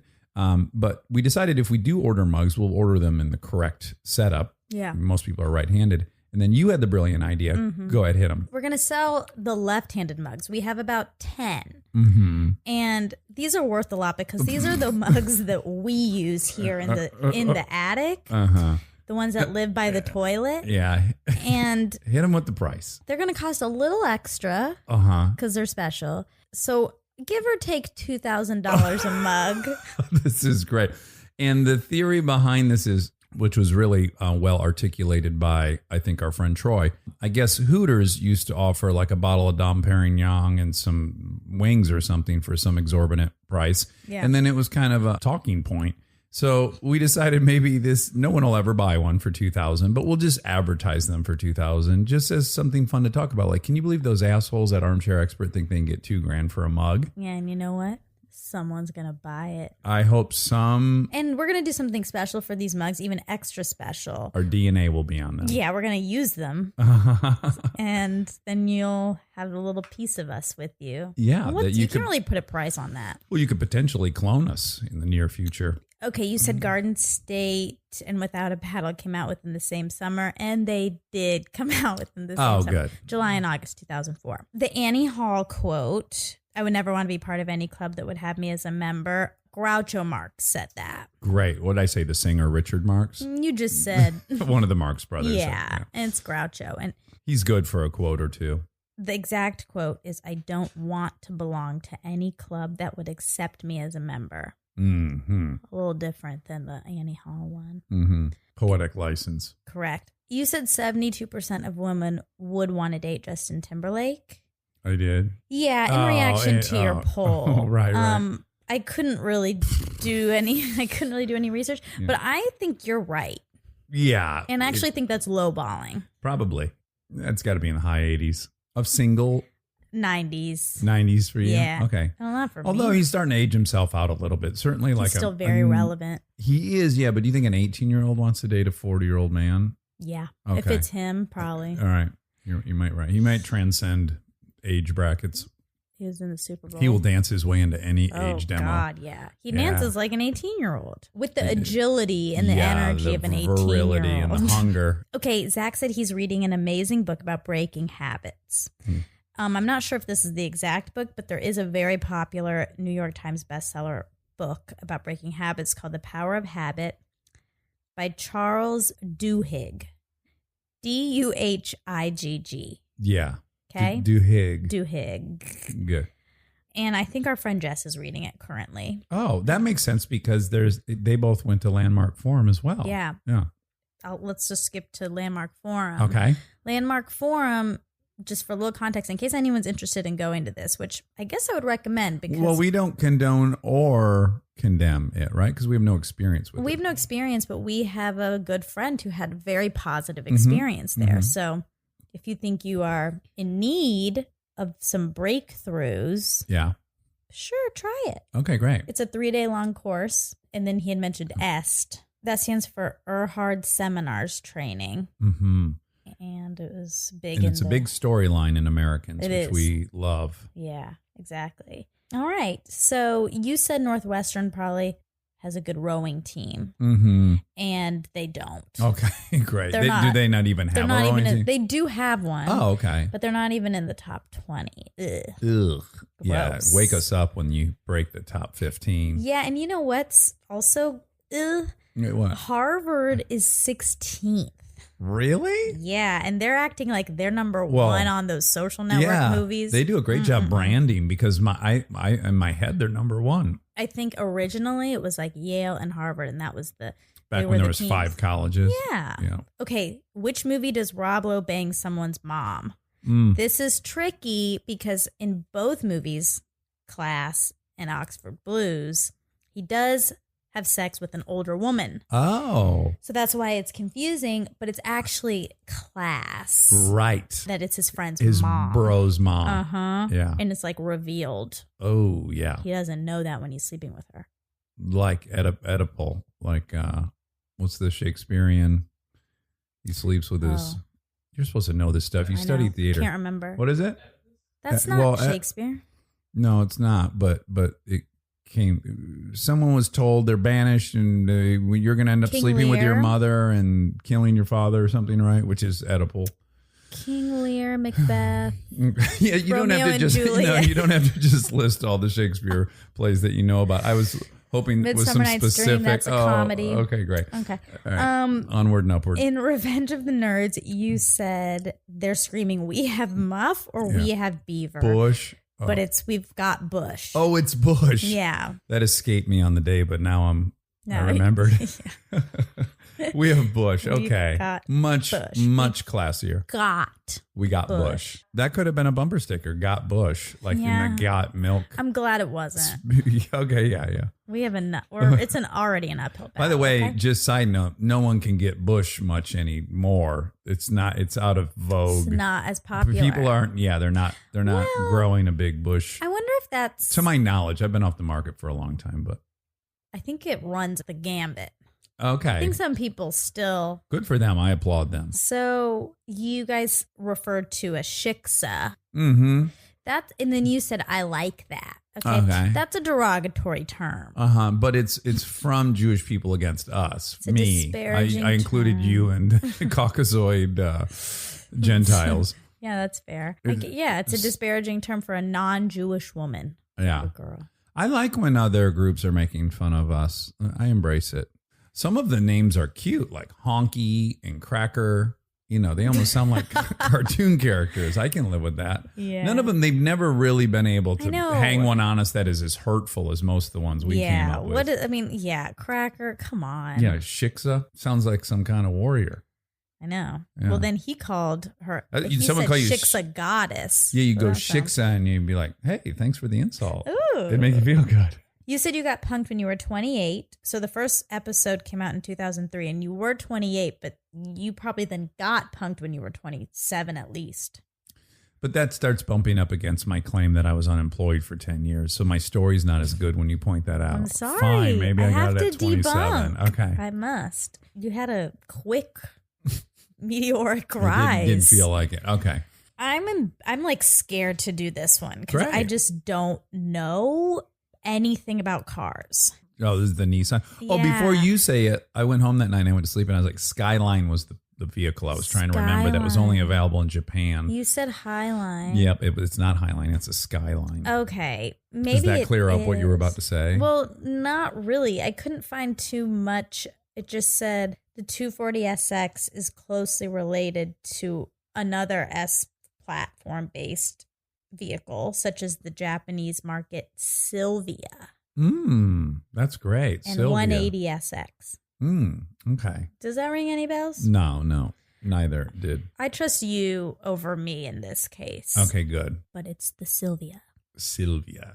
You said Zach was 24 when he got Scrubs, and Scrubs aired in 2001, so he would have been 26. But again, he might everyone's playing fast and loose with They their age. are. But I don't think it's intentional. I don't think there's any malice. Like, I just think generally we don't really know what Yeah, we're that's saying. true. You guys are so old. Yeah, I we're- understand. Right. You'll start losing dates pretty soon. And then he refers to Kaiser Sose. Mm-hmm. That's from The Usual Suspects. Yeah. And people should know that if they want to watch it. Great movie. Great crime twist and turny movie. Twisty. Gritty. Benicio del Toro is amazing. That's He's his breakout so role. good. Yeah. I love He him. says, "Go fucking King's Concert." I haven't seen it. Oh, okay. So He that's says, he'll all. flip you. He'll flip you for real. He'll flip you. He'll flip you for real. Okay. Okay. I did want to. I Okay. brought this up already. Okay. But I wanted to bring it up publicly Okay. because I think it's a problem. Okay. That because masturbation is a through line in this episode. Okay. Comes up a lot, and it's just interesting to me that there are many movies of young boys coming Choking. of age. Choking their chicken. Correct. Yeah. Masturbating, and it's fine. It's just part of boyhood. We do not see enough of girls doing that Right. at a young age, Right. And I suppose if you're a young exploring their body. girl, you think you're odd. Yeah. Yeah. And I can't speak as an authority on this because I've not done any polling, but I think two things are true. I think one thing is it's always that it's been a patriarchal society for a long, long time, and men are afraid of women's sexuality. I think because they ultimately are afraid they won't be able to pleasure a woman or that someone else could pleasure her better. I think that's what gives rise to all these really crazy misogynistic laws around the world. Yeah. And so I think one is that just fear of female sexuality and that you won't be able to control a woman, right? Mm-hmm. Or even Freud, he thought, if you were horny, you had hysteria. Yeah. That's one element of it, I believe. Second is all these movies we're referencing are written by men, Exactly. male leads. They're telling their childhood. Yes. And there's a lot of jerking off going on when you're Yeah. a young boy. But I also would propose that I bet the rate is lower for women. I think that this chemical that takes over your body, testosterone, when you're a teenage boy is a stronger chemical than whatever's making females horny. I don't know. When kids are little, Yeah. I see no difference in the little kids I'm around, the girls and the boys exploring their bodies. Pre-puberty. Pre-puberty, but I'm talking puberty jerking off in your teen years. yeah, I know, but I think that is a result of society. I can speak on that one point. You couldn't have put a wall of fire between me and beating off. It was gonna happen. But the girls still do it, but they're not going to be talking about, they're not going to be pulling out their vaginas in front of their friends. That's not acceptable. It is totally acceptable for boys to do that. Oh, 100%. But Then you just saying that you think the number is less, you don't know. well, no. Here's what I do know. Evolutionarily, the male species gets to procreate with great fecundity. There's no expense to it. So all Yeah. males in all species can knock up 1,000 women if they're capable of that and spread their genes, right? Yeah. So that's been vastly rewarded. Whereas there's a huge time commitment for raising a child as a woman. You have to proceed a lot differently. So that's Yes. just a part of our evolution. So that's kind of undeniable. Yeah. So as a result of that, the male hardwiring and the reckless motivation to just procreate and have sex is higher. Yes, that is true, but I think puberty for both sexes is Well, let's just get personal. I was very personal. How often were you masturbating as a teenager? Okay, this is a good example. I don't want to answer that Okay. because I feel that makes me really uncomfortable to Okay. answer, and you feel fine talking about it. Right. So why don't you break these societal chains? And let some young listener out there know that it's just fine to Well, masturbate. obviously, it's I very think healthy. that's the whole reason I brought this up. I don't know Right, if but I everyone just- needs to know my I just thought maybe we frequency. could compare frequency as maybe some data set. We could go, oh yeah, it must have been how about this? I'll just say yes or no. Was it a daily, every single day you had to do it? I don't think so. Okay, so for me it was, and I think most boys it is. Well, it was when I discovered it. It was. When it first happened, you're like, look at this new thing. Yeah. Okay. But then it petered off. Yeah, then it petered off. But I wasn't like, oh, this is something that everyone does, and great, I can keep doing this every day. Yes, and although I agree with you that it's ever present in media, I still felt all this shame about it, as I think a ton of boys did. I was trying to quit all the time. Like it was a big preoccupation of mine to stop doing this. And I don't know why. We weren't even in a religious house. There's something about it was like, you shouldn't be able to feel good on demand. Right. And I don't know where that comes from. Right. But I could not resist. It was, Yeah, I just think it's more acceptable for boys. 100%. And that shouldn't be the case. It shouldn't be the case. And like all these things, maybe the middle is also true, Maybe it's those things plus maybe the drive isn't as intense, but you don't want to concede to that. No, that's fine if it's not, but that's not even what we're talking about. Okay. Who cares if the drive isn't as intense? It still should be allowed. Oh, absolutely. And it should be presented in the same way it is with boys, where this is something that happens and it's fine. Yeah. And it may not be as much, but who cares? That's not really relevant. It's quality over quantity is what you're arguing. Well, thank you for bringing this up, and thank you for being as honest as you are comfortable with. And I apologize if I put you on the spot. I just felt like we're beating around the bush here, where we do have some data in this room. We could at least look at anecdotally. Yeah. Yeah. Okay. I love you. I love you tremendously. Me too. Good night. Good night.